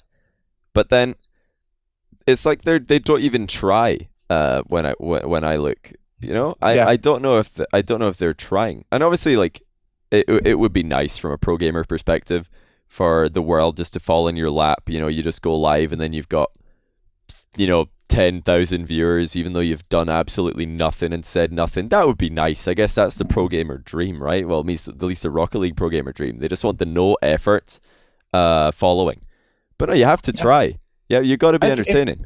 It is part of being professional, where I can guarantee you right now that, yes, the gameplay side is a large part of it, but it is an entertainment industry. And the more entertaining you are, the more people like you, the more it's basic merch. It's like opportunities the more people as well. like you, the more people support you, the more merch you sell, the more your contract is now worth, the more you're going to get paid. It is part of the job, and it transfers into other things after esports is over as well. Like, so much better if you're like entertaining. Like, it also gives you a backdrop, because guess what? I can guarantee you right now, those entertaining players out there are coming for our jobs at some point. Oh, but yeah, I've always said this. They're the ones getting earmarked. I think that like the current play-by-play caster, color caster system in Rocket League is just going to be like, color casting is going to be probably all professional players who have retired like a few years down the line, and like color casters are probably going to become play-by-play casters, because you can't. I don't know if you've ever seen a cast that's a play-by-play caster plus a professional player, but it doesn't really work. It's a conversation that the other, like, one person like has doesn't understand the game to anywhere near the depth that the like pro player does, and then the pro player is just like correcting Jesse everything. Casting pep laugh. I said pro players. Sorry. Hope her Jesse's not here to hear that. I know it's a big dream. See, that one right there was called entertainment. It was very entertaining. More of that. I gave you an example and everything. I know Jesse is really like trying to become a caster. That's a big dream of his that he's always wanted to do. Yes, I actually don't know if you're being sarcastic right now. No, he really he knows he's got a very good vocabulary, and he's got like great facial expressions. What more do you need? Yeah, right? I think he'd be perfect. Like, legitimately not memeing. I think you could mold him into a very good caster. Yeah, I think so. Jesse for RLCS Season 7. Let's make it happen. Alright, we'll get a joint visa. Yeah. The funny, I think Jesse's like half Canadian or something, or he has a Canadian passport. Does that help? No, actually, that doesn't help at all. It does not help at all. Not helpful at all. Move RLCS to Canada, for goodness sake. Like, why is it in America the only place that is like going to keep like countries out for no reason? Anyway, that's another discussion. Move RLCS to Canada. It'll make everybody much happier. But yeah, to like sort of close, or the last thing I wanted to say about the whole Rocket League esports biggest problem being the players are boring in interviews discussion. It sort of ties into what we're talking about earlier. The players are never given a chance during regular season to be interviewed. There's no content made around the players. You tune into an RLCS league play broadcast, and it is casters and talent from beginning to end, and a couple of stats on the screen once every now and then, and everything else you see is cars driving around on a field. There's no chance for the players to show their personality in league play, and there's so few LANs outside of league play that means RLCS is like the one chance that players get to show their personality. And if some teams, they show up and they lose both their series and they go home and they've got literally 2 series. That's it. I'm not saying it's impossible. CJ did a pretty good job this season in the 2 series he had a chance in, but there needs to be more LANs. League play needs to be on LAN if these players are going to start actually getting a real chance to show off themselves and get used to being on camera as well. Like this doesn't happen immediately. These guys show up to RLCS, they've got no practice getting interviewed. If they had league play, then playoffs on LAN, then RLCS on LAN, like you bet it would be a whole lot more interesting. Players would be way more comfortable and interesting. Yeah, as personalities. I would just love to see the interviews before Weedham Girls. If there was ever a game I wish I could see some interviews for, before Weedham Girls versus Complexity. Oh yeah, that would be fantastic. Those guys would be all over each other. Yeah, that would be really interesting for sure. Although sometimes when you let those guys talk together, they've come up with a whole other different language that I'm sure it's not English. It's just a whole bunch of words that sound like Shorst or something like that. I don't really know. But I want right next to each other. I just want Axel Toss with a microphone, Greasy Meister to his left, a lot to his right. Yeah, I could see that. That is a segment I need. Yeah, why not? I would definitely watch that. But yeah, that was just a little tangent on comment that Richard Lewis, famous long-standing esports host and broadcaster, made about Rocket League. I think he was probably exaggerating. I don't think that's the single biggest problem. I think the biggest problem is the lack of LANs, personally, and the lack of focus on LAN. I think online league play, it's going to stagnate. I think I don't think that there's much more that they can do with that. It's pretty difficult. No matter how good your casters are, no matter how good your stats team are, no matter how good your content is, unless you're going to be making the sickest VTs for that show, flying people out to interview everybody and try and get them to trash talk each other while they're all eating dinner or something at home. There's yeah, I'm going to demolish Squishy this weekend. There's sitting in their bedroom PC I'm going to Garrett G, who's he? Whoa, got him. Unless you're going to do that. When was the last time you watched a game of football for Gary Lineker? I really like Gary Lineker. Oh, he's very good at his job, but you never watched it for Gary Lineker, yeah? No, I've never watched it for Gary Lineker. I watched it because my team is playing, and I've picked my team because I like my team. And I think that's the problem right now, is that a lot of people, apart from a few teams like G2, there's not teams out there that someone can sit down and just go, okay, they're mine. They're my boys. Right, because you just like how they look, you like the color of their shirts, or something, or you just their interview. But right now it's just okay, they play Batmobile. I like the Batmobile. Yeah. Oh, white Zombas, nice. I'll get me some of those. Yeah, let's get the same Boots as our favorite player. It's not the whole point of this is it's not easy to show personality. You're not giving many chances as a pro player to show off your personality, but I still think that players should try harder. Streams in Rocket League are so boring. You're looking at the best evidence of that right now. Heyo, but I reckon there could be more attempt from these young guys to entertain an audience. I'm amazed at how supportive communities in Rocket League are of Rocket League streams, because they're really not that interesting compared to streams in other games. At least that's just my opinion. And maybe that's just that is just my opinion. Maybe Rocket League streams are incredibly the best thing known to mankind. Now, to be fair, we are watching Rocket League stuff 24/7. Yeah. I've got a high standard, I guess, for production quality amongst other things. That's why my stream is the highest production quality on Twitch, of course. I know Shogun doesn't really care so much about that. Oh, I hate production quality. Nah, it's overrated. Why do you need it? Just need to, people watch me for my gameplay. Yeah, of course. Yeah. Yeah. Beat Doomsy, how many times? 3 times? No, in a best of 3. Just literally once. Yeah, that's pretty good. I'll take it. Well, let's just very quickly run through predictions for this week. So NA is going to take all of 2 seconds because not very difficult to get all of these right. So yeah, G2 play twice, NRG play twice, Cloud9 play once, and none of their opponents are each other. So I think they're all going to win. How about that for a prediction? Okay, yep. I think we've just nailed about a good chunk of 5 out of North 6, America. Then the other one's EG versus FlyQuest, so I reckon EG are going to win that. That's what I'm going to go for there. Don't want to go against you there.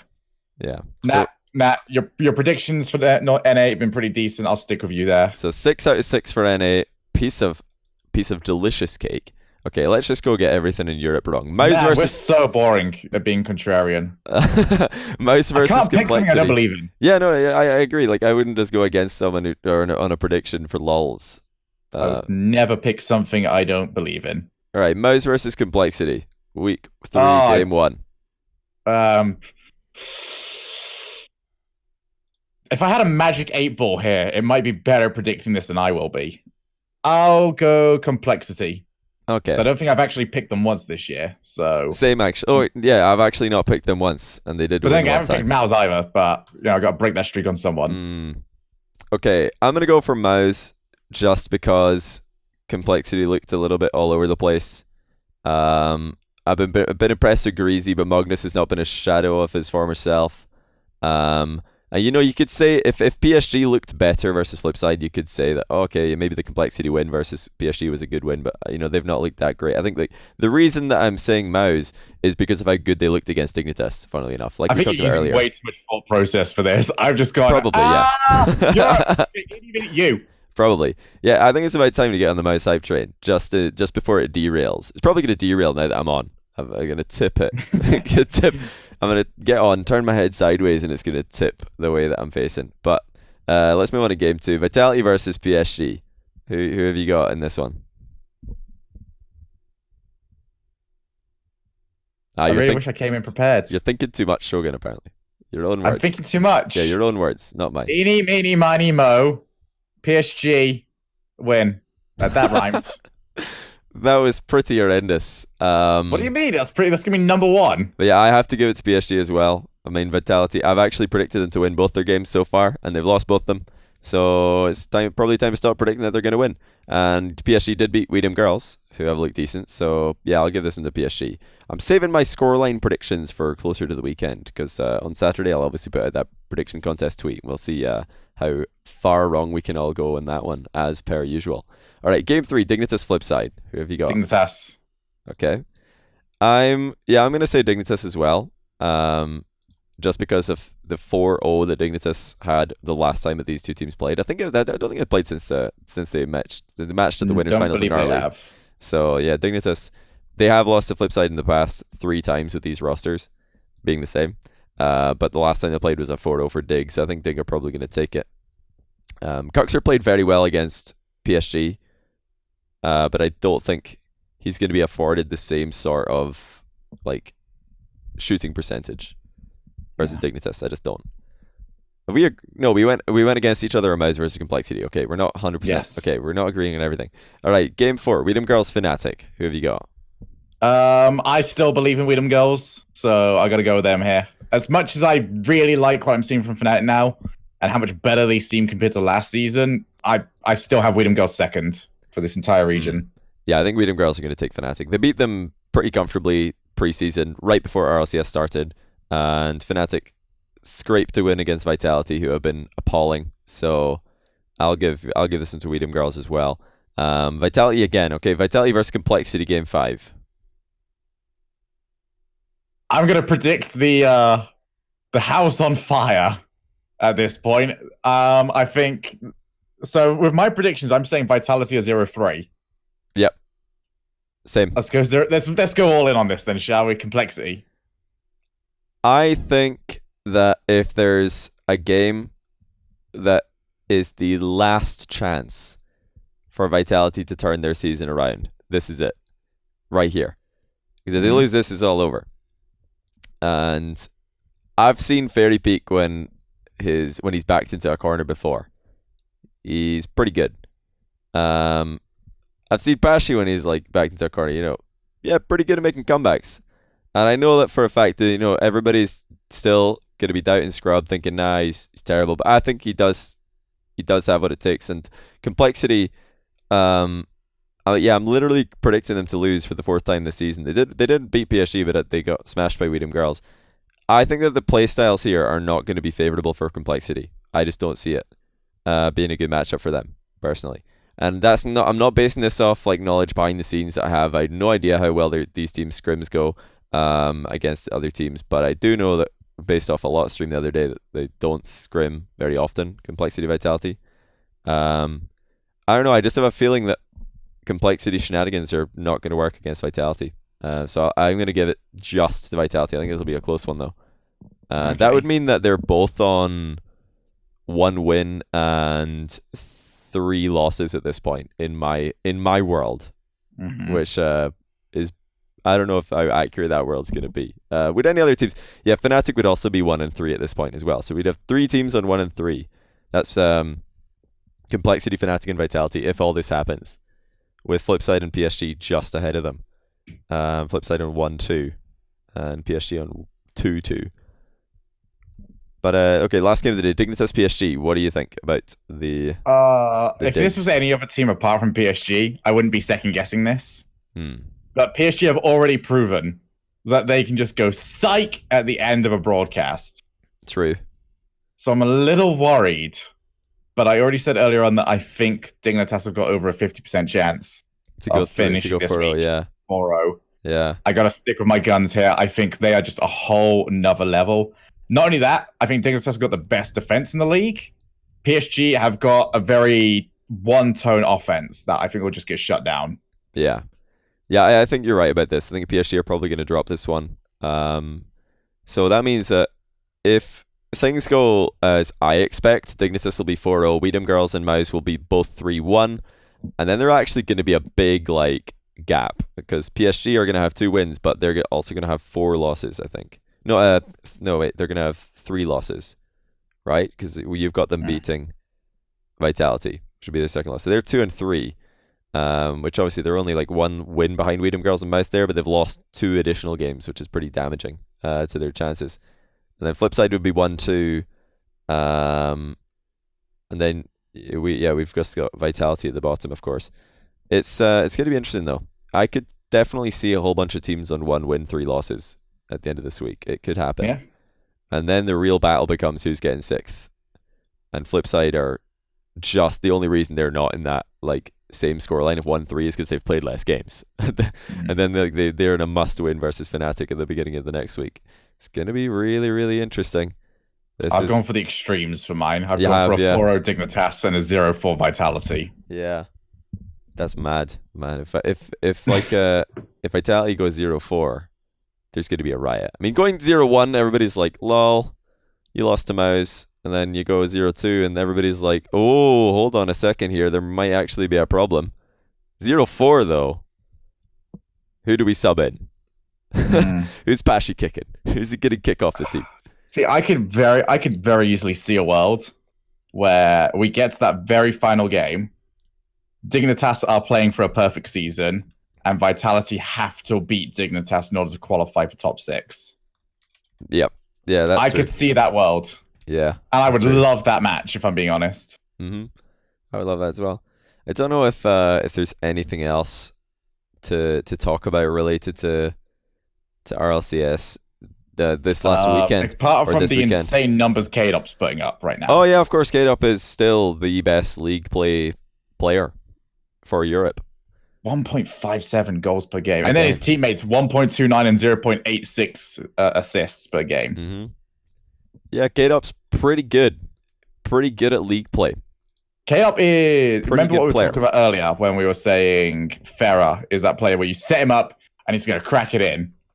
K-Dop is definitely that player. Oh no, K-Dop is the guy for just making the other players on his team get good stats in the assist per game category. That's what K-Dop does. Is he makes his teammates the highest assist per game. He probably earns one of his teammates every season however much money you get for having the best assist per game.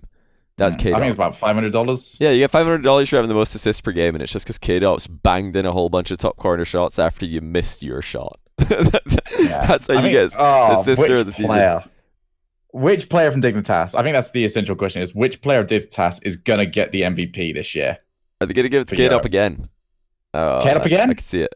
I mean, 2 times in a row? I mean, if they actually do finish first, that doesn't necessarily mean that they're the best player or the player of the season will go to a player from their team if they've all played well. If Mouse managed to squeak in a top 2 then That I surely think I have to go to one of it'll them. be Yeah, like Tigray if things keep going the way they are. yeah. If like Complexity can turn their season around, they'll probably go to Greasy. If Vitality can come back from the brink, maybe Scrub takes it. But you got to wait till the end of the season to see like who was like I think the most outstanding player who carried their team. That's like player of the season for me because Dignitas, you don't need to carry anyone on that team. They're all like doing No. their job. Like Get Up is still worthy, I think, of being in the discussion every single season for league play MVP. That brings an interesting question though. Who do you think's going to get MVP in America then? If I mean we're predicting a long way away, but Under current performances, squishy. yeah, I could definitely agree with you there. If NRG keep on like if Garrett doesn't step up and they somehow make top two, then Justin as well has probably played insanely well. And JNaps is looking okay, looking pretty decent, but obviously we expect a lot from him, so have to wait and see. Shall we take some questions from chat because this has gone? We went to so many tangents at the end there, which were not planned, but they were quite interesting. So hopefully you guys don't mind. I think we've got. I don't think we have any questions. There's a lot of kind messages in my alerts, but nobody asking questions. So they probably all tuned in after I said you can ask questions in alerts. So we'll just go straight to chat. If Rocket League were a single player game, which pro would be the player character, and who would be the final boss? Now that is a question. All right, Turbo's the final boss. Yeah, that's fair. That's I can totally see. fair. I want him like popping in the top right hand side of my screen, just talking shit. Yeah, he's just like reading mean tweets at you while you're like progressing through the map. You're progressing through the levels, and he's just saying, like very like low key mean things, with the smiley face with the hat at the end. Who? The player character though. So, all right, so we have to go. We have to figure out here: silent protagonist or someone that talks and interacts. If you want silent protagonist, Cook's here. Yeah, I was gonna say that. Yeah, because the storyline for that would be really, really set in stone. It would be you're trying to get back to your former glory, and this guy's like come and stolen your throne, and now you're trying to get back to take it. So Cox could be a great player character. If you want someone that talks, though, I am picking any of these guys. I'm picking Doomsy. Doomsy. Oh my goodness, Doomsy. Doomsy's you gotta rise all of the ranks. There Play you as are. Doomsy. That would be so funny. Play as Doomsy. I would love to hear the voiceover for that. Like whatever the game looks like, I would love to hear the Doomsy voiceover for the part. That would be fantastic. I would love Doomsy's voiceover, but you don't take out any of the bloopers. Yeah. I reckon like Justin is the pretty good one for that as well. He's like the guy who just blew up onto the scene and trying to take over the turbo pulse of the 2-time at the time. That would be a pretty cool story. I mean, Sunless Can made a pretty cool video about that, the story of Justin. He called it the story of This Is Rocket League, but it was really just the story of Justin. Like the change that he was able to make. Make RLCS happen now. You can't wait. Lou, you're going to have to. Can you stop the Kate up? No, nobody can stop the Kate up. Squishy MVP, maybe at the end of the season. I'll stop for any interesting questions, just like reading through them right now. What do you think about Rizzo NA Player of the Week? I was surprised because I don't think he was the best player in his team that week. No. Not like you can if someone's not the best player in their team for a week, you don't even have to think about them for best player of the entire broadcast. But I think they just didn't want to pick JNaps again. Is why they picked Rizzo, right? They just didn't want I don't know. JNaps. I don't have access to these conversations anymore. No, me neither. But, no, Rizzo maybe played well, but I think JNaps was definitely the best on. All right, Gibbs apparently had Justin. How does everyone got this wrong? Gibbs had Justin. Where does it say that? It's in your chat. Oh, I've paused the chat so I can read questions. What was it? He had Justin, then Memory. So it was Rizzo, Justin, Memory, or he straight up disagreed? No, it was in Gibbs had Justin as his MVP. Yeah. I think Justin played better than Rizzo. I think JNaps played better than Rizzo. I think Squishy played better than Rizzo. I think Gimmick probably played better than Rizzo. Maybe not. Okay, Gimmick didn't look as good as I would have had JNaps as my MVP. Yeah, JNaps, Squishy, or Justin would all be a good shout. Don't know about anyone outside that. I guess, yeah, Memory if you want to be edgy, if you want to just throw in the surprise factor. Europe is beyond me. What's I that? won't get into it. How it was not Cooks here for Europe is beyond me. Arcade Up even. Just like Or K-Dop, one of Cooks and those. Arcade Up had insane weeks. Absolutely insane. Like for Europe, I think if you want to like pick a player who lost, Tigri had a very good week actually. He was very impressive, despite losing. But they went for Mummy Snow, who I don't know if he was the most impressive player in Fnatic, but yeah, he was involved. He had a couple of like big moments. Maybe that's like what they pick the. Maybe that's what they pick the MVP of. I like, don't know what the current they had definition the biggest is. moment. Oh, that guy did a really flashy save. Let's give him MVP. Like I'm not gonna lie, I've done that before for Gfinity MVP, but that's like for Twitter, right? We all just make it up on the spot. I don't know, it is what it is. It's not that big a deal. Yeah, getting because MVP I feel wrong. like the Gfinity one was them just messaging us, just going, "Hey, does anyone want got a write up?" But no, this season I don't know. Oh, you weren't there, but we actually did it. We did it after the show. So what would happen is after the show, all the casters would line up behind the casting desk, and we would do a piece to camera where they would just get everybody silent in the studio, and then somebody would just say, "Hello, everybody. We're the casters for blah, blah, blah. We're gonna choose our MVP for the week. Personally, I thought it was this guy. What do you think, Shogun?" And he would say, "Well, I think it was this guy," and blah blah blah. Sometimes we would decide beforehand, okay, I'll say this guy, you say this guy, you say this guy, just so we're not all repeating the same thing. But other times everybody wanted to say the same player, so that that also works. One thing I will say is it can be hard as a caster to remember exactly who the best player was in a series, because you're so caught up in the moment and you're trying to like follow the gameplay, which can be quite fast, and you're trying to like figure out, if you're doing color casting, you're like, okay, what does this team need to do to win? I've got to bring some knowledge to this cast, right? You're trying to think like really actively in the moment. So I would usually defer to the analyst desk entirely for MVP. Dude, stuff. I've had so many, especially last season, where I would cast a game, and I'd have to then go over to the analyst desk afterwards to talk about it. Yep. And I'm just going, yep. I don't remember anything that just happened. Yeah, that can happen. I just go into my own little sphere. Especially play-by-play, I could see that, because I've done that for my own stream mostly, where I'll just be like doing like a whole bunch of play-by-play in a hype series, and I'm like, I actually don't remember any of the goals. No, That's for 1v1, never mind threes. It's not easy. What else we got here? So we got why does K-Dop do so well in league play? Because he's really good at hitting the ball really hard into top corners. See, people think I'm memeing when I say you got to hit the ball really hard. No, it's 100% fact. It's the best thing. It's actually just true. Yeah, if you know how to completely annihilate the ball into a top corner, you can become the next K-Dop. He just drives around with ball cam on 24/7 and booms it. Put it top corner. I just sky it. Yeah. Someone else can get it, It's a backboard pass. True. Yeah, you missed it. It was a pass, yeah. Even if the net's open. Which is... Do you remember that rogue, like, double open and miss last season? Just, like, wide open net. James Bot's already calling it, and then it's, like, somehow hit the bar. You're like, what is happening? I do not remember then this, it goes to the other end, and CLG it. also hit the bar. Just any Rocket League at its finest. That's all I could say. Ouch. If G2 loses this year yet again, do you see them making a change? And if so, who is the odd man out? I would not be worried about that happening right now. They're looking great. No. They're looking I don't know good. who you would replace anyone with. Like, the top three are looking so much like a top three right now that who can you even get? I think Chicago's look kind of impressive. Obviously, Lethamir's had moments of brilliance throughout the years.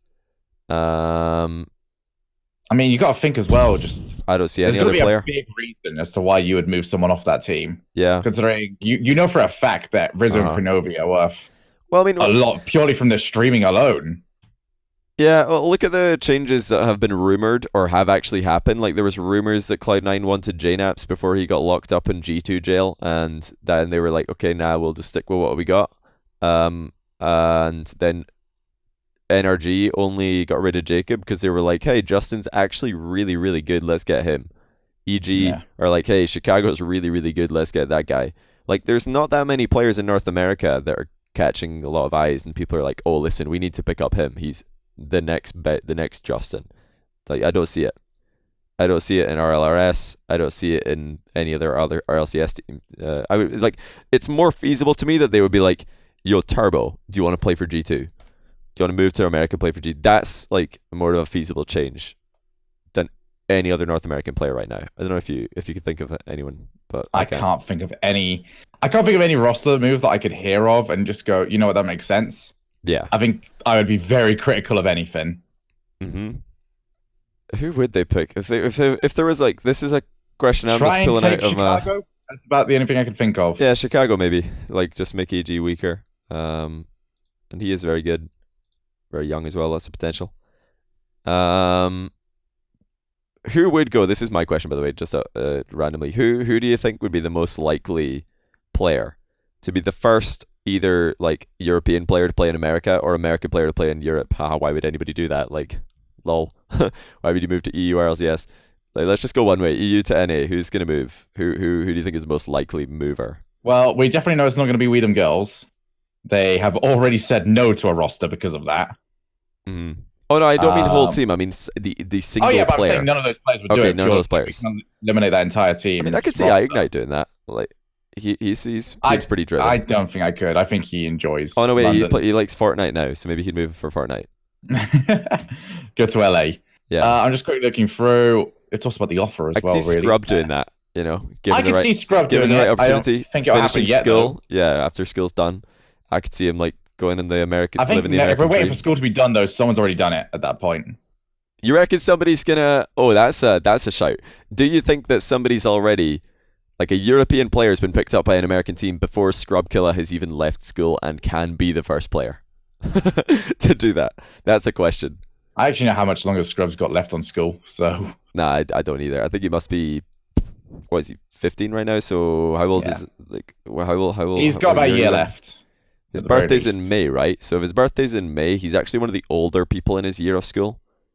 So, no, he's got more than. Well, I don't know if he's gonna how many years of school he's gonna do, but probably finishing this year and then another year after that is the minimum, right? Yeah. Not in Scotland, not in Scotland. Like in Scotland, the school cut off. The oldest people in the year are in March birthdays. Because that was me. Nah, no, you guys in England do it differently. We do the March cut off, March Feb. Anyway, I'll go with Greasy. I could just I could hear that from Greasy and just go, yeah. Greasy's way too lazy. Greasy is the most lazy human I've ever met. Well, maybe not the most lazy. There's a lot of lazy people in the Rocket League community, a lot of super lazy people, but Greasy's pretty lazy. He's not moving to America. He's got a good like setup in Norway as well. Well, I can't see anyone here. He's not leaving. Maybe someone from Dignitas. I can't see anyone else. Mystic, actually. What about Mystic? Could he do that? Mystic? Yeah, Mystic makes sense. Yeah, he's changed roster a lot. I think I could see Mystic like getting up and moving. Also, Metsonoris was the most willing player on former Method roster to play in Gfinity, so that shows a willingness to move. I don't know if he'd move to America though. I could see Mystic. Mystic would be a good shout. Snasky. Yeah, I think Snasky's got a girlfriend in Texas. That maybe he would move to NA RLCS. Any NA teams want to pick up Snasky? He also, I don't know if he's still ripped, but he used to be ripped. I mean, he's still tall. He's still he's always tall. He's got a nice beard. He's a large lad. He's good for your advertisement. Yeah, he's an option. Who else have we got here? I can't see any others. I definitely know one from PSG. Why is no one in NA? Why have no NA orgs tried to like just? Are Dignitas not an NA org now? Why haven't they just moved Dignitas to NA RLCS? Asked like, or maybe they'd probably have to go through the qual. This is why it hasn't happened. Is because this like qualification system. I don't really like it. It doesn't allow for crazy stuff like this to happen. Like you can't have G2 just getting rid of their roster because they're all washed up streamers and getting Dignitas instead. Be like, no, this is our team now. They're a new, improved team. That's a joke, by the way. They're not. G2 are actually pretty good right now. Clip without context. Yeah, clip it. Upload it to Reddit in 2 weeks after G2 are 6-0. This is why Johnny doesn't get to work events. I could see it, actually. I could see that. That's a really interesting discussion, though. Let's see. Oh my goodness, I'm so far behind in questions. Cast anything but marbles together. I hate casting online when you're not in person. Garrett says they tried to get JNaps before Justin. Well, yeah, JNaps was in G2 jail though, so not gonna happen. G2 were being too awkward. Well, it's contracts, guys. If you sign a contract, you've just like no such thing as signed a legally binding document. You can't just sign that and then be like, actually, nah, I want to leave, if that's okay. Trust me, I did that every single season of RLCS. I was just like, oh, fuck. Gotta go now. Yeah. Yeah, I'm back at the bottom of chat. If you guys have any more questions, now is the time. Just break the contract, Lul. Yeah, exactly. Yeah, just do that. Exactly. Don't do that. No, I don't. See, yeah, The official advice here is don't do that. yeah, I love that you feel like you have to correct yourself there. You're like, oh no, somebody's gonna listen to me here and think I'm serious. I better take it back. Mate, I can't predict European score lines. I'm not going to predict if someone's going to take my advice. True. Should you transfer anyone to your fantasy? Squishy, Gimmick, Justin, Violent Panda, Turbo, and Remco? Oh yeah, Remco how did your should probably fantasy go go? This week was up and down. You know, I did better this week. I had Squishy, Gimmick, and Justin and Violent Panda in my team, so I had 4 of the same. Oh wow.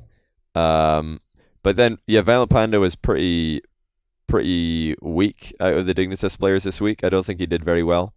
I'll have to look up again. Hold on, let's see how Fantasy did.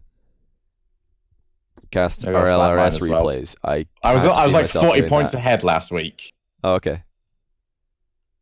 Nah, sorry boys. I really can't see myself casting RLRS replays deliberately anytime soon. But all right, we can get Yukio to Australia apparently. Hey, there you go. All right. I don't think that. I think. Yeah, sure. Why not? Is it time for Matt to sub in? But didn't Rogue did okay. I think like give them another go. You know, Rogue G2. They're probably gonna lose if I think week 4. Rogue versus Allegiance. The current Rogue can probably beat Allegiance. They need to just not beat it. Yeah, how did I do for weak point? Yeah, see, Violent Panda only got 406 points this week. That's not good enough. So I benched him. Clearly he's not good enough. High standards over on Johnny Boy's team. 406 is a terrible fantasy score. Like, what did you get this week Gimmick, in terms of weak points? Weak points, 3,013, which is not good enough. Oh, 3,202. Yeah, see, you've done much better. Fruity, because I got Maestro, and Violent Panda. Maestro popped off. Yeah, Maestro did pop off. I'm getting rid of Fruity and Violent Panda. They're both gone. They're both terrible players who don't get me enough fantasy points, and that's why I'm benching them both. I would also, if I could. Nah, actually, I'm Justin, Kronovi, Squishy, Gimmick. They're all playing pretty well. NA Rocket League is just the best, I guess. I'm gonna start switching over to the Aussie players. No, I refuse because I don't watch. I want like the fantasy league to enhance my like RLCS viewing experience in some way, and I don't watch OCE like league play. So if I have a bunch of OCE players, I'm just not gonna care. I hear what you're saying, but you want to win. If I've proven anything this week, I have no loyalty. True, that is very true. To anything, as long as it gets me something. That is very true. Even if it's just fantasy points, I will betray everything I know and love. Where do you see Fruity's career going? Into the blender. Like a orange. No, I'm kidding. I think Fruity's got a very promising career. I think he's got he's done actually pretty well for a rookie season here so far, and it's far from over. I'm gonna like obviously have to wait till the end of the season to give a proper judgment, but yeah, right now I think Fruity's playing well enough.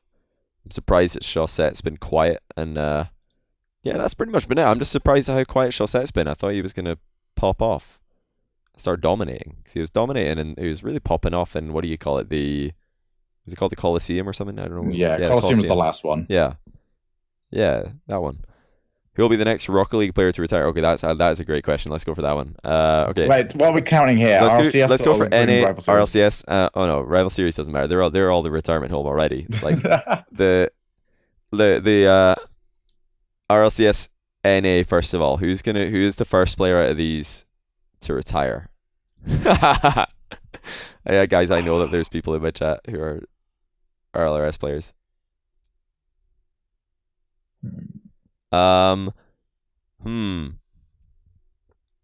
NARLCS, who is next to retire?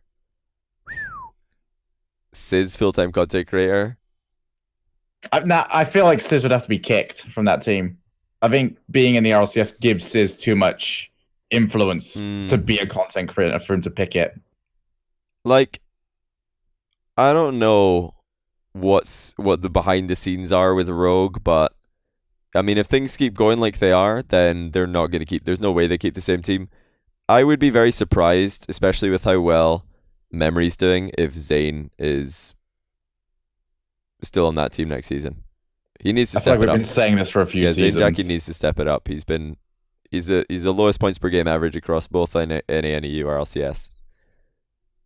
So yeah, I think Zane Jackie probably. I wouldn't go anywhere near allegiance. I mean, they've shown pretty good allegiance to each other as teammates, getting eliminated before and then coming back up again. So not them. And FlyQuest are all, I think, actually pretty good players. I could see them staying together. They just need to figure out how to be a better team because they're all very good individually. Yeah, maybe Zane, or if Sizz just gets mad enough and toxic enough at losing 7 games in a row this season, maybe Jacob and Joro are just like, we've had enough of this. Like, sit down, Matt. You're in. Like maybe that happens. I don't know if they're gonna like Joro and Sizz have definitely not been quite as influential as Jacob this season, but I think Joro's probably the weakest link right now. Yeah, What do you I reckon? agree. Do you think Joro's a weak link in that team right now? I think he probably is. Sizz apparently had like. I don't know who's the weak link on that team, to be honest. I mean, Sizz did better in week 2, and he did say that week 1 was plagued with connection issues and a controller issue, but yeah, which I agree with after the review. Yeah, I guess. yeah. No, I don't. There's so much wrong with that team. I feel like pointing out an individual player is like such a bad way of going about correcting it. Yeah. I feel like if you put, let's say you remove Joro and you put in Matt, that team is not suddenly good again.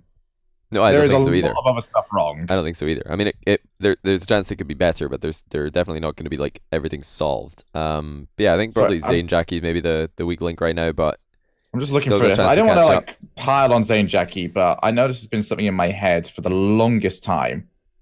Zane Jackie has now been part of the RLCS. What is this? His 5th season? Was he ever out of it? I don't know where he was for season 1. I'm just see if I can find that. No, I think he was in. Didn't he qualify? Oh no, wait. Did they the whole fail? Stage thing? Did they fail to qualify with? No, Zane Jackie was in. Zane Jackie actually had a decent season in season 1. Didn't they qualify with Genocop, and then Genocop was like, nah, forget that. He was part of Mocket NA for season 1. Oh man, what am I thinking about? What was the Genocop situation? Was that?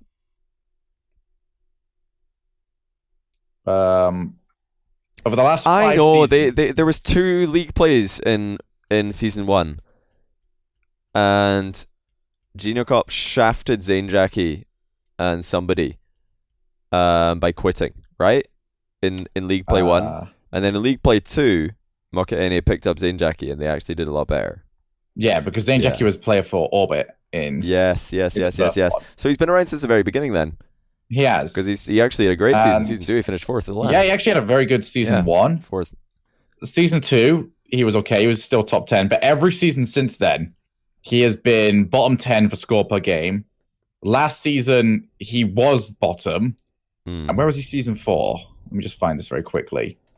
Season 4... That's got to be a better season, surely, because they did quite well. I've gone for RLRS. Season 4 of RLCS, Zane must have done reasonably well. Surely. Where's RLCS stuff? I've lost my RLCS, mate. For goodness sake. How have I done this? I'm just going to type 4 instead of 6 in the link that I've got. Oh, you got it? I've already got it. He was bottom 10. Yeah. If we include Blues in this, who was a sub. Oh, yeah. And we include Miho. So he was bottom 6. Yeah, it's not good. It's definitely a downward trend. He needs to step up. He's still got plenty of time in the season to do it. He just needs to actually do it. Right, Europe then. Who is first to retire out of Europe? Out of Europe. Huh. See, Europe are actually all like... I think there's less players who are on the bubble of retiring in Europe. A lot of the like lower down players you'd think are players who are on the up. Like rookies and stuff like that. So it would probably be like, I think if somebody in Europe retires, it would be because they're just like they've had enough. You know, they're like, I think this has ran its course. so it would have to be like a veteran. Um, I don't see Cucks ever retiring. No. Like that just probably wouldn't happen. Greasy like came back from retirement, so it wasn't really retirement, it was on the bench, but yeah, he's a veteran player. You got Skyline's a veteran, Maestro, veteran player, Remco. I think Maestro is, or rather Remco's shown more resilience to time than Maestro. Maestro's like dipped in and out a few times, showing a bit more commitment to real life, like studies and the like, which is fine, by the way. There's nothing wrong with that. Like Pashi, obviously, been around for a while. Snasky's been around for a while. A lot's been around for a while, actually, although he's only had success more recently. Farah, likewise.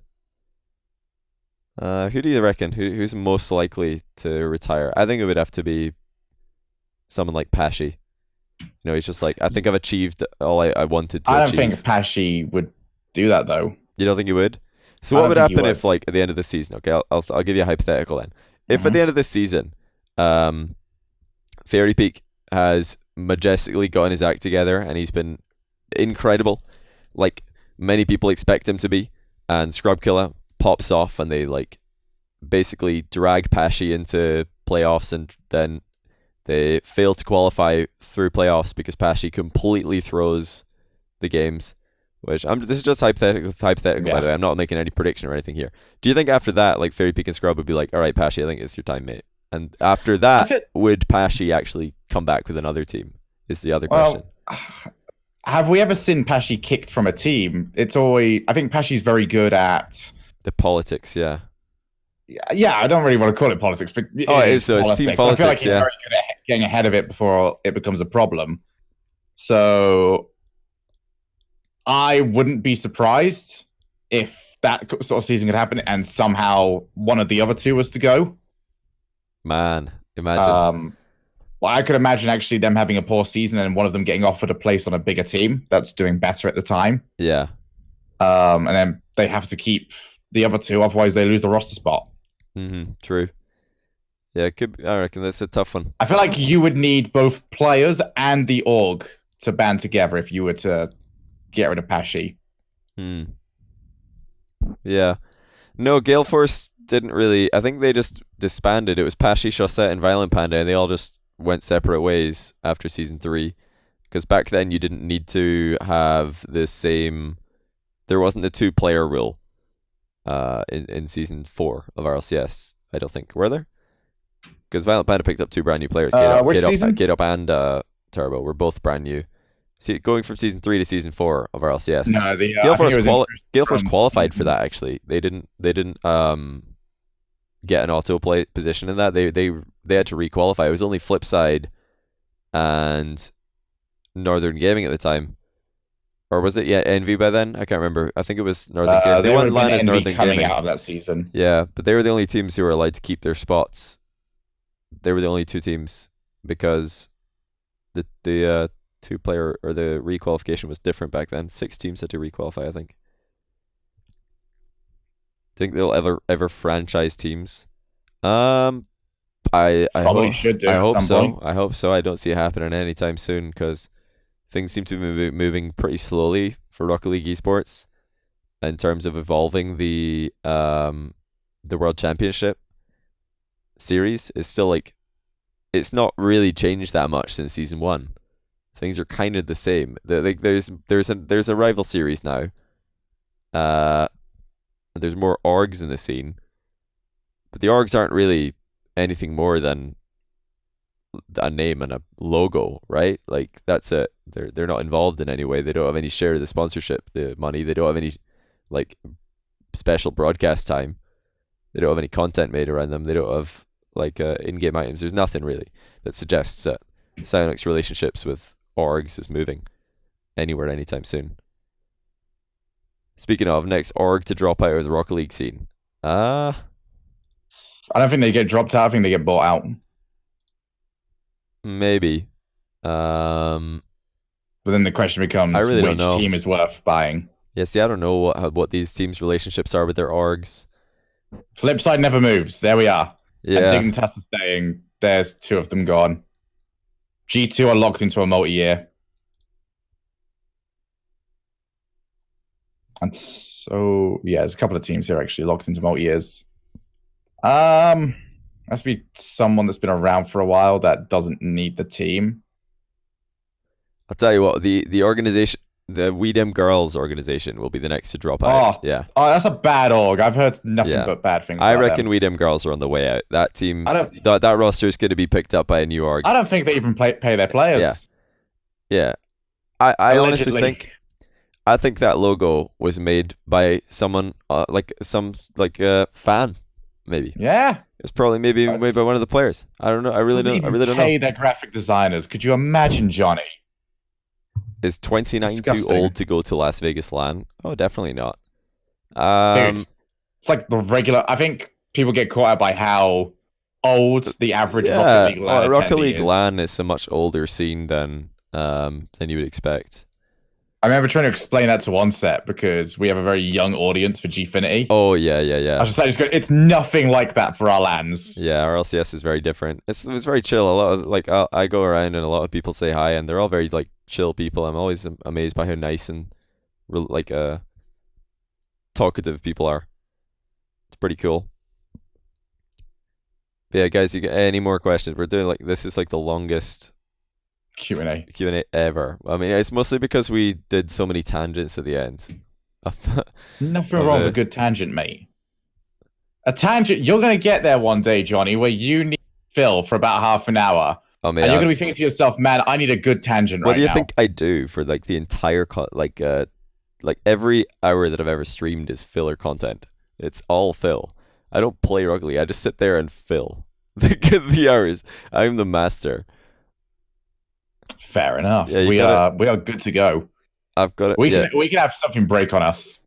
We'll have a blackout and we'll still keep the crowd entertained. Oh man, I would just start turning out bee facts, butterfly facts, all these kind of facts. I'd be stealing mine from @whale facts. Oh, whale facts is this whale fact actually is the account? Because I think wow. The initial plan. This is something we could talk about. Yeah, the initial plan I will now was take the contrarian opinion that it's facts. I already know it's not, but it's something we can argue about for a few minutes. He does post multiple facts, but I believe that the initial plan was to make a Twitter account called Whale Fact, and then the only tweet ever would be whales are really, really big. That was I think that was the plan, but then it blew up, and he's like, oh cool, I'm gonna tweet again actually because I like when people like my tweets, which I don't blame him. So we just rinse and repeat this 10 more times, and we're good to go for half an hour. Yeah, exactly. Org, sign us, come on, we're good for this. I was looking at or I streamed last night a new game mode idea that I had, Shogun, and the VOD of that stream, it doesn't work for some reason. I don't know why, but it just work. It straight up doesn't work, which is really disappointing. Explain to me how it doesn't work. You click on the VOD, it's there. All right, is this RL Ice Hockey? RL Ice Hockey. Every time I click it, it doesn't load. It just spins. All right. And then I'm nothing loads. Yeah, it spins and then nothing loads. I have the patience for this. I think you actually have an error on this. Yeah, it gives an error, and I don't know why. Your VOD is error 2000. 29,000. Oh wait. Nah, the Twitch machine got unplugged. Yeah. So that happened, which is pretty disappointing because I casted. It's broken. Yeah, it's straight up broken, but that's rip to the YouTube video that I was gonna upload that today, but the VOD's broken, so I can't. And also rip to I did some tier 3 content and they can't watch back the games because the VOD doesn't work, which I really hope that gets fixed. It's disappointing. Man, that's annoying. But yeah, if anybody was wondering why I didn't have a YouTube video today, that's why. Yeah, the VOD doesn't work. I did actually stream content, and it didn't actually work. Literally feed you content, read the spam. Wait, what is this? Despite their names, naked mole rats are neither moles nor rats, nor are they totally hairless. They are more closely related to porcupines and guinea pigs. Naked mole rats live in the Horn of Africa and are native to Somalia, Ethiopia, and Kenya. They are one of only 2 mammal species that are EU social. What does EU social mean? Is that I think it means is that social. Literally not EU social? No, EU social is literally the opposite of Cloud9. That's what EU social is. Fair enough. Think about it. Yes. Yeah, I got you, mate. I got you. You know, I'm going to wait for that. I think this is giving me a great idea of I'm just going to write. You know how people have got like those big notebooks full of facts about the teams? Yeah. I'm going to have my big book of Phil. Yeah. And it's just dumb conversation. Like, as soon as I know something's going to take a while, I just break out the big dumb book of Phil. Oh, mate, like that would have been the sickest Phil ever. If somebody brought that, like, what were they called again? Naked mole rats, like, fact to the cast during a break, during a pause, which is inevitable, by the way. Always RLCS pauses, and then the other caster replies with, "What's EU social? Is that like the opposite of Cloud9?" Like that would have been the most cringe-worthy joke of all time, and that is the content that you need. It's the best. Oh yeah, you need Sometimes cringe. that kind of joke really catches people off guard, especially if you're in a professional setting. If you can catch someone off guard with a pun, they might just like start laughing uncontrollably, and that's the best thing ever. I want it to be so bad that we go above cringe and into wincing. I think wincing is the next tier. So, yeah, I'm down for that. But yeah, again, I've given my editor like an impossible task of deciding when did this end, if it ever ended the podcast. It could keep going. I think it's 12-hour stream. Oh no! Well, that went out the window. Oh, my phone keeps making noises. Sorry about that, guys. Will Jesse ever make RLCS again? I wouldn't bet on it personally. I wouldn't bet on it. I don't think Jesse's focus is like. Right, listen. Jesse's playing 6-mans. Okay, he's playing 6-man, so he's playing 3v3. But I don't think he's focusing on strengthening his weaknesses as a player enough. He's perfect. His 3v3 weaknesses. Well, obviously, yes. But apart from that aside, I don't think he's focusing on like improving other things that make him like a suboptimal 3v3 player enough to make RLCS again. But hey, if Psionics start doing 2v2 or 1v1 lands, Jesse could make RLCS. Yeah. He's a crafty guy. He'll find a way. You wait, I'm going to be involved in the next 12 Titans. He's going to bump you out of your goal. He's going to be in your goal. Right? And his teammates come in to score, and he's not going to like drive up to you and bump you into the goal while his teammate scores. He's going to bump you out of the goal. He's going to drive up to you, and then he's just going to jump and fly upside down and land upside down on underneath the crossbar, and then come out the back of the goal and kill you from behind. That is the evolution of Jesse. Do you know what Jesse reminds me of? Have you ever seen John Wick? Yes.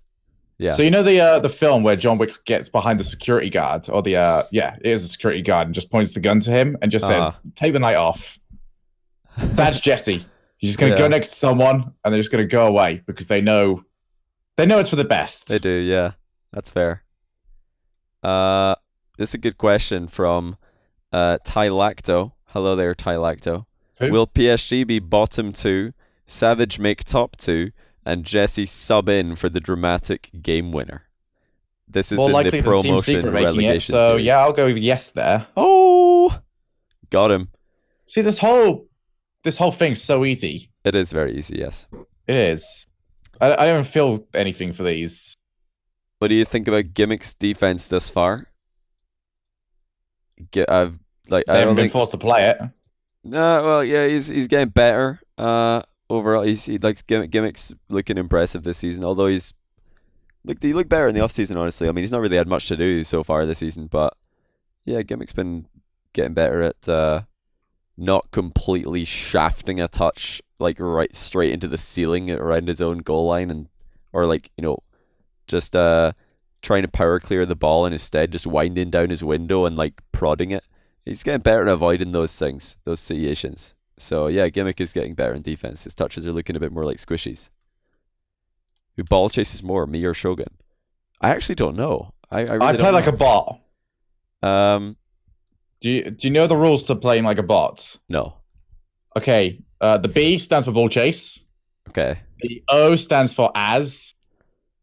And the T stands for fuck. Wait, the O stands for as. Yeah. Okay. Well, there's no ball chase. B as O T fuck. Ball chase is fuck.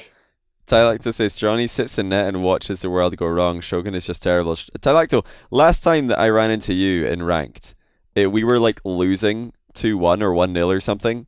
And then like Tylacto wasn't doing anything, man. Like I'm like, all right, this guy's 1800. He's supposed to carry me here. I'm like on my road to Grand Champ, and so this is like a free win, right? But we're against two 1400s, and they're really like tough to beat for some reason. 1600s, easy peasy. 1400s, oh man, you have no idea what they're doing. They don't know what they're doing. So how are you supposed to know? So Tylacto doesn't carry me. I expected more. He's just not scored 5 goals. We're losing the game with like 20 seconds left. So I took matters into my own hands. Tylacto streamed this, so everybody knows it's true. I wasn't streaming. I took the ball 1-on-1. What do? Obviously, we just ball carry for a little bit, and then we drive in front of the ball and bump the goalie out of the way, and the ball rolls in. Works out wonderfully. And then we, of course, went on to win. The only time Johnny ever popped off mate, that's literally every single rank game. I never pass to teammates. I don't do it. I only just score solo goals. I never pass in 2v2, and my teammates never score, and I got Grand Champ, and I solo queued every game. So obviously, I just scored a whole bunch of goals that were all terrible, but they still count, you know? Yeah. Happens every time. I've got my triple Grand Champ. I carried Jesse last week. Oh, yeah. Oh, my goodness. The start of that game was so funny.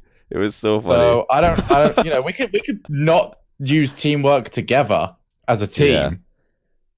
Oh yeah, for sure.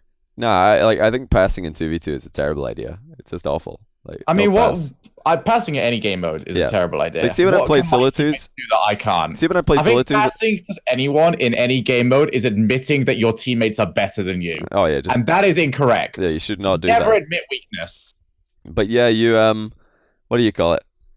Whenever I have the option to center the ball in 2v2, if it involves like the wheels of my car leaving the ground, I'm like, nah, screw you, teammate. I'm just not doing this. I refuse to jump off this wall and give all trust to you. Because what you're doing as soon as you jump off a wall to center the ball is you're saying to your teammate, okay, the center ball is on its way. It may or may not be worth going for, but it is up to you to decide. Mm-hmm. And then now people should be passing to us all the time. Yeah, every single time that you ask them that question, they're going to be like, "Oh yeah, I'm going. Yeah, I'm up for that." Then they go up and they miss, or they get beat to the ball, or they get a bad 50-50, and then you get scored on. So I never pass. I just take a shot, or go for like an outplay. Top European analysts, ladies and gentlemen. Yeah, that's just how to win low Grand Champ games, not professional play, which are very different. How to actually win, everyone is bad. Just wait for the mistake. Yeah.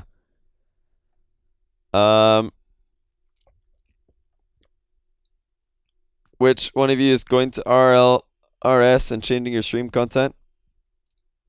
I don't know what you mean. Which one of you is going RLRS and changing your stream content? What? You mean like qualifying?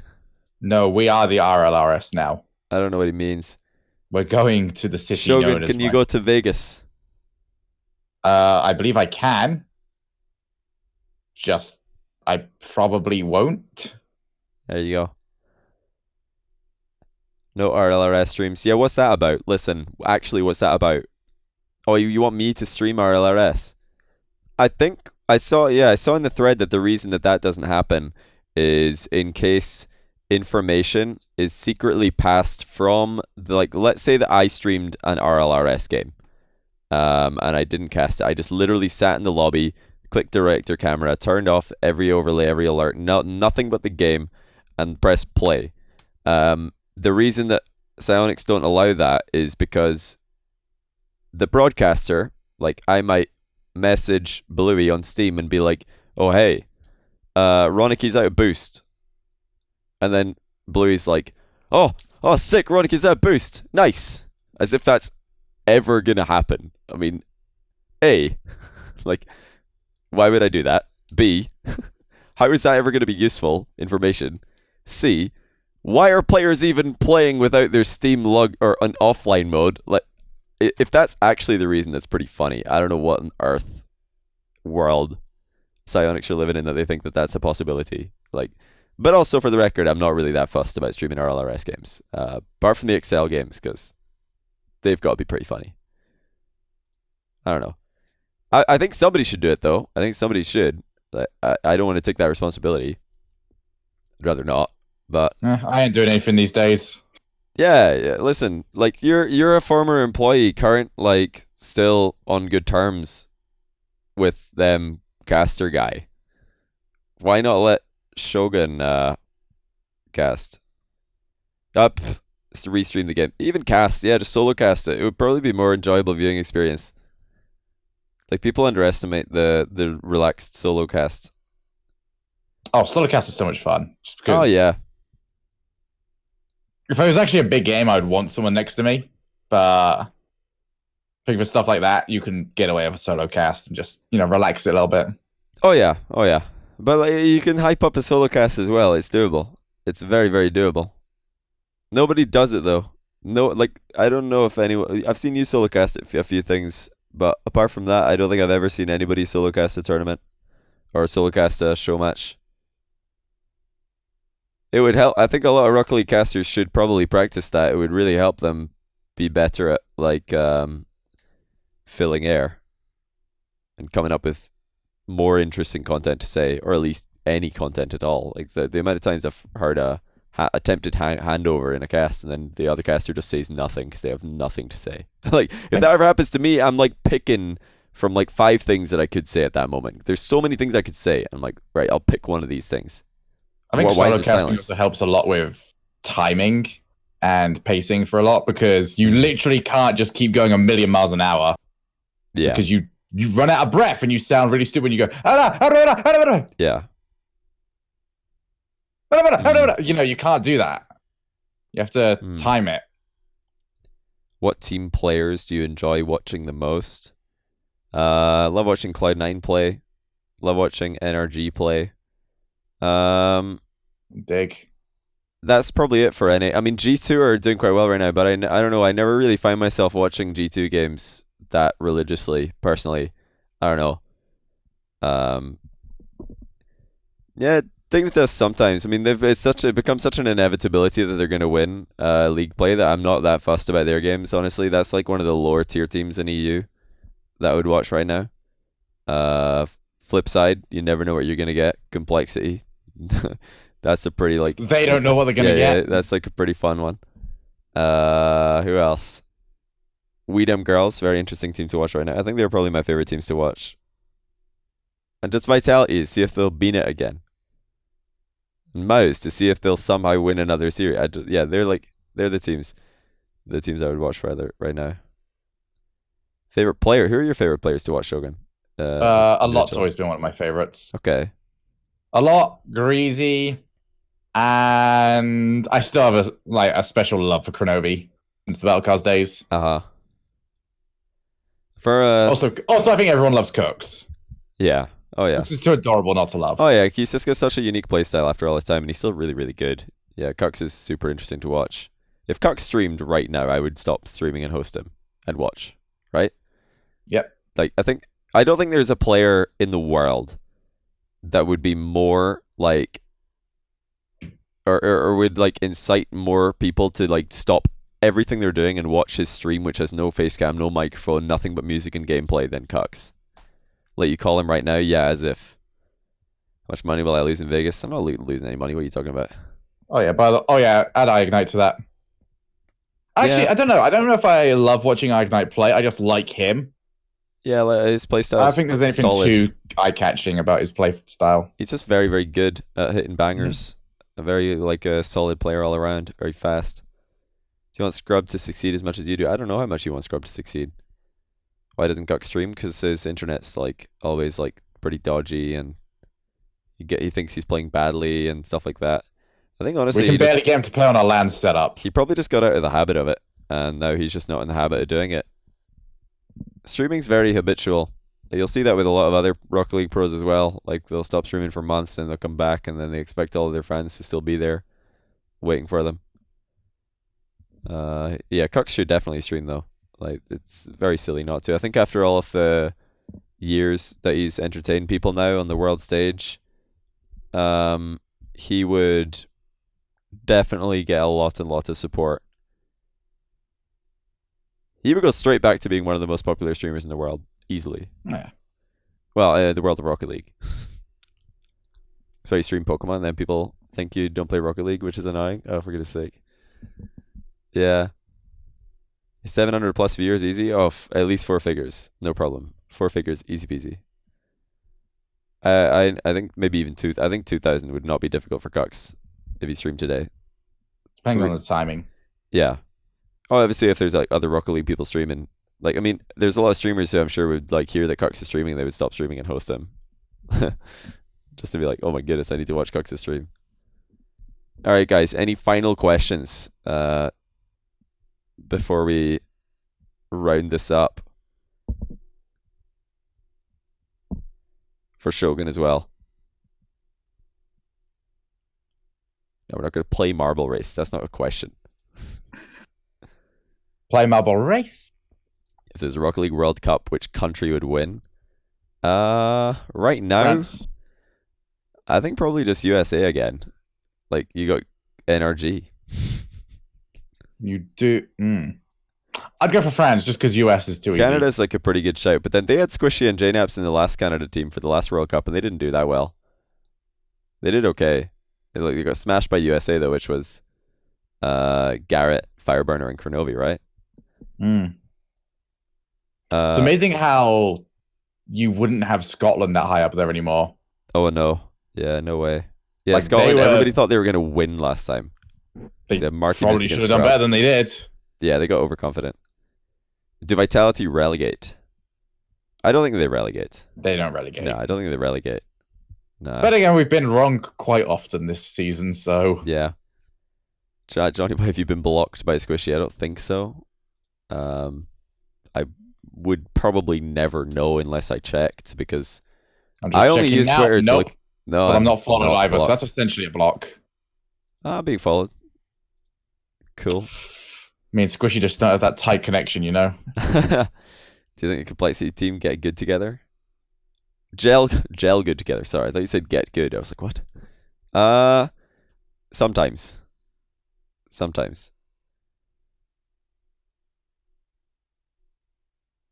Have you ever met a girl at LAN and wanted her to be your GF? No, personally not. Stumpy Goblin. There you go, Stumpy Goblin. Would you put Lethemir in Cloud9, and who would you let him replace? I mean, if you had to replace somebody, it would probably be Torment, because they're fairly similar players. And I wouldn't do that either. No, I don't think I would do that right now. Which one of you is my dad? Why do people always ask these weird dad questions? I am everyone's dad. I'm also everyone's teacher. Johnny is a GF, folks. I know it's hard to believe. I know. Very hard to believe. Very hard to believe. She's out right now, like, partying, and I'm here. So, that's how much you guys mean to me, okay? That important. Your Callum Shogun ever do tier 3 replays analysis of casters replay? What does that mean? What do you mean specifically? I mean, tier 3 replay reviews is when people tier 3 sub and then I do a replay review for them. But if like a caster tier 3 sub to me, yeah, I would do it. I have access to about 20 different Axel Toss matches. Don't ask me how I got them. Okay, that's decent. I just have all of them in my replay folder. Wait, didn't you stay at his house? Yeah, I did. Stream from his house, that'll be it then. That'll be it. When will you meet her? She's too shy, camera shy. Maybe in the future. I mean, a few people actually met her at LAN. I don't know if you're all here though, or any of them are here. Johnny's a DF, what's his name? I see what you did there. Adam_N_.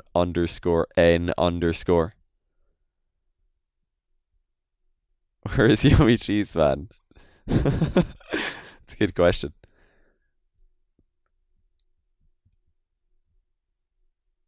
Oh wow, I'm gonna tell her you said that, Tylecto. That's probably not something you want to say to a girl ever. For the record. That would get you a slap, probably. How do you like the Gold Rush podcast? I only saw the final 5 minutes because I hosted them and they were stopping. I heard that people were saying they rushed through it too much. Their set was pretty cool. The exact opposite complaint for us this week. Their set was pretty cool. Top 2 finish in league play for NA and E. All right, you take that one first, Shogun. Who you got top 2? All right. NA, I will currently go because I think NRG are going to pick it up a little bit more. So I'll go NRG Cloud9. And EU, I will go Weedham Girls Dignitas. Okay. Yeah, EU is harder to predict. Nah, man. Mouse all the way. Land spot. Guaranteed. You got Mouse for a land spot? Nah, I don't know if I do, actually. That's not true. Go for it. You get man. all of the kudos if that ends up being right. I won't, though. People only remember bad predictions. People only ever bring up when you predicted something horrendously badly. Everyone remembers the fact that Gibbs got 15 in a row correct at one of the lands. I did not know that, but that's cool. He was perfect for the first 2 days. Oh, really? That's pretty cool. Cole beat Mouse on Sunday, 95%. Nah, Mouse, mate. They're coming for complexity. How many times did GT being played now? Right now that you're trying to use logic and previous results, it doesn't matter at the moment. Just let's throw goals at each other's nets. Cole has no chance against Mouse. That's what I'm talking about. Mouse are on next level. Only Mouse can be Mouse. Mouse are on the next level, mate. Jesse said that Tigre is going to win RLCS, so need I say more?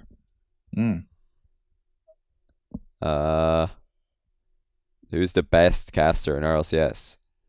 Well, currently, I mean, it's all a personal preference thing, right? Genuinely, I could say this with 100% honesty. Before Shogun got exiled, he was definitely my favorite caster. I think he's got the best style and the best game knowledge, and he's a play-by-play caster. He's still got the best game knowledge. You can see Shogun's chair behind Johnny. No, you can't see anything. What are you talking about? You can't. That's a big chair. It's my room. I'm here. Yeah. He's on the opposite side.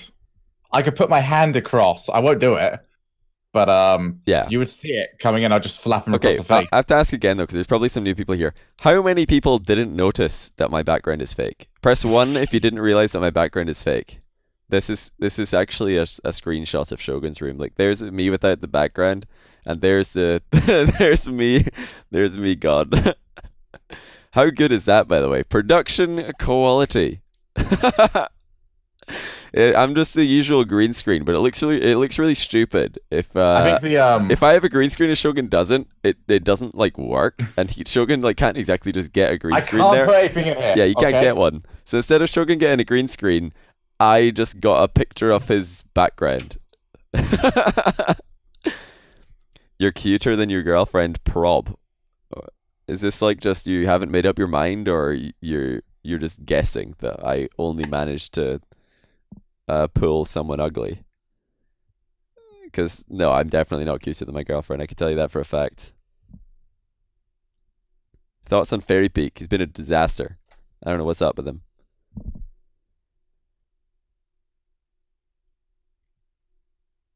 I'm sad because I love the desk segments so much. I'm always in a rush to unmute the casting when the series ends.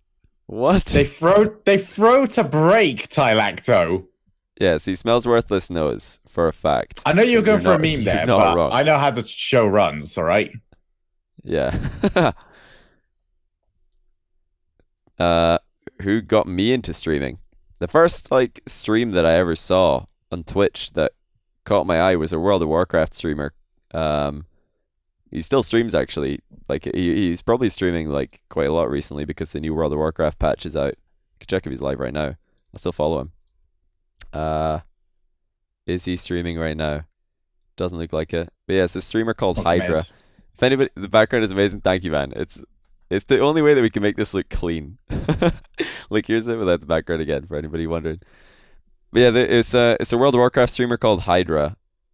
Yeah. Anybody know Hydra? Press 1 if you know who Hydra is. I've never met the guy or anything. He just used to, or he still does stream World of Warcraft. He used to be the best priest healer in Arena, or at least one of the best. And what I did is I saw an Arena movie montage, which is on YouTube. No, it was in a site called Warcraft Movies.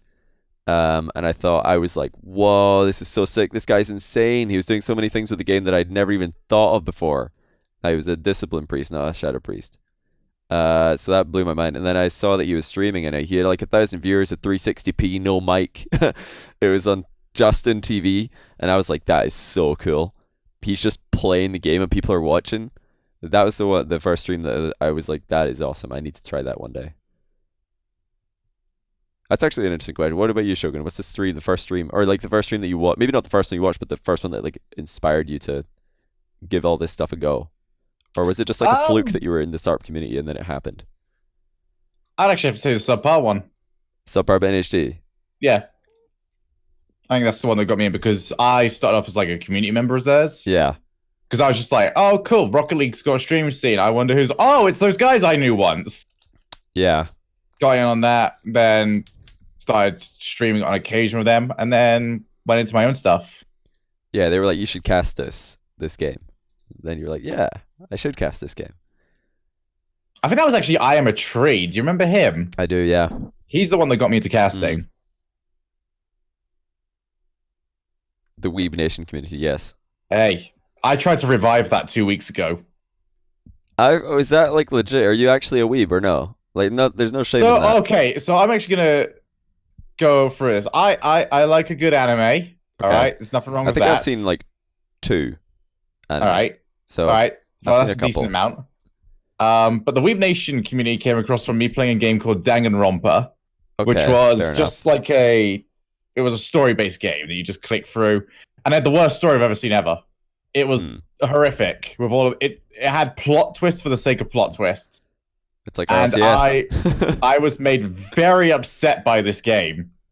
But this was during the same time that H3 was doing the Vape Nation stuff. Oh yeah. So it was like okay, so everyone's Weeb doing Nation, that. Yeah. So yeah, we just did, Yeah, it does make sense. Yeah. And then the Discord comes about of it, because there was about 50 of us to start with, all of us that were in on the original joke.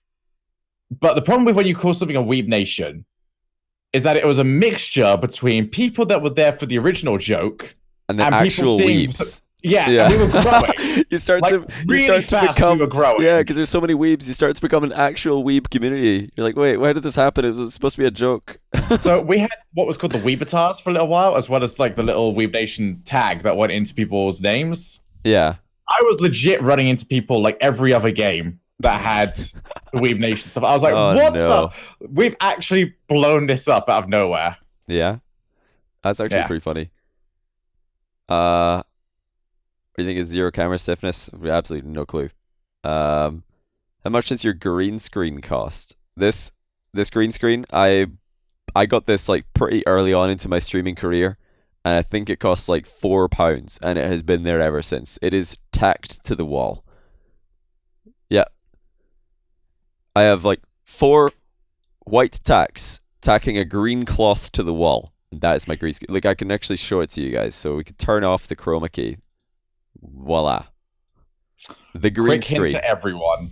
That is all it is. Stream productions only look good from the one angle you see them on stream. Oh, mate, my setup is a mess. Like, when I get people who don't really understand how all this works, they don't know how a green screen works. It's mostly like my real life friends. They ask, wait, I heard you're doing YouTube now.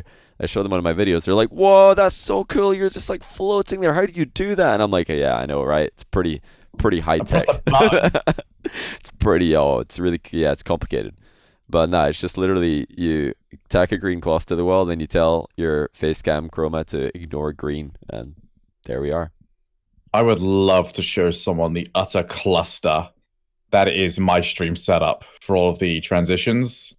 Oh yeah, mate, you got like it's like 100+ scenes, and every single one of those scenes, like to and from each other, requires their own transition. Yeah, so it's like 400 transitions. I'm just like, it only works in this one way I've set it up. Yeah, I've survived this entire time with pretty low production quality, but it's clean. Like, this is like when I came up with this like overlay, very like simple stuff, just chat on screen, because I knew that stuff was going to end up on YouTube, and I want YouTube to be able to see Twitch chat, because I just do. I prefer YouTube videos when they have Twitch chat. I just wanted a green screen because I think it makes the video look cleaner, or without a fancy overlay, which I didn't have. And that's pretty much it. that's like what I wanted for my YouTube videos from the beginning. So there's no real way to do much with that. The thing I could do is like do Doctor Disrespect type stuff where it's like the walk-in green screen area and he like comes out at the top of a building or whatever like that. But the problem for me is I can't. I've been in your room. I've You got no have not got the space. Yeah, I've got no for that. space. Maybe if I move to a better setup in the future, I'll try something like that. A walk-in green screen. That you Just could do move something. everything into the living room. I would love if I ever do like, a big invitational again. I might try that. I might try and meme it up a little bit, and I'll like move everything to the living room and get a walk-in green screen area and just do some like Tyler One type stuff with the worst production quality ever. Like you don't need high quality production to get a ton of views. Like scuffed production sells. It really does sell. Oh yeah, Tyler One's the best example of It sells awful so production. Well. I think He would not have any of the charm if it was actually a good production. Oh yeah, like it's pretty much like all personality is what matters. Like production quality is nice, but it's just a bonus. You need to have the personality there to carry that. Some of the best productions on Twitch get no views because like the people involved are just boring. What does it mean to play fast? You just hold your boost key and drive over boost pads. Yeah, Fast aerial. just run at the ball fast. Yeah. Remember, if you've hit the ball more times than your teammate, it's not your fault you lost. Yeah. That's something we could all get behind. We are teaching people the best strategies here, mate. All right. I completely agree. But yeah, it's 4 past midnight. Like, I think We went over 3 hours. yeah, for the actual bit of this that'll go on YouTube tomorrow. I don't know where my editor's going to cut it. We can't put up a 3-hour podcast on YouTube. You no way. can. Probably can't. Fill it with mid rolls. Fill it with mid rolls. People will fall asleep half an hour in and watch all the adverts. That's how you make YouTube revenue these days. But now listen, we should probably call it. We should. I've still got to do some recordings. Oof, good luck with you. Good luck with that, mate. I love it. But yeah, once again, I mean, it's actually a detriment how much of a pleasure it is to talk to you about Rocket League related topics because we can't stop. Can't stop. And we're holding back because we know what we're saying could be broadcast elsewhere. Yeah, like there's so much You wait more. for the drunk conversations. Oh man, no, that would be a little bit extreme. But yeah, I don't know if I'm gonna keep streaming much longer. Anyway, you're not streaming or anything tonight, are you? After No, this? I got to get myself going and get some stuff sorted. Okay, but everybody definitely go follow Shogun. Wait, I pointed the wrong way. It's twitch.tv/Cal the Shogun, right? The same as yes. Yeah, so everything's Cal the Shogun for him. You're streaming tomorrow, I guess. Yep. Basically had a day off today, but I was streaming every single day, apart from Mondays, which I'm now officially having as my day off. Okay, that's interesting. No one does anything on a Monday. Yeah, it's the lazy Mondays. But yeah, pleasure as always, mate. We'll see who was more wrong about predictions in Europe. Come Sunday. Yeah, well, 0 bragging rights for that. And yeah, we're obviously going to be 6 out of 6 for it anyway. But we'll be back next week with another one. Looking forward to it already. But yeah, for now, it is good night, thank you, and goodbye. But hopefully not forever. We'll see you next time, Shogun. See you later, mate.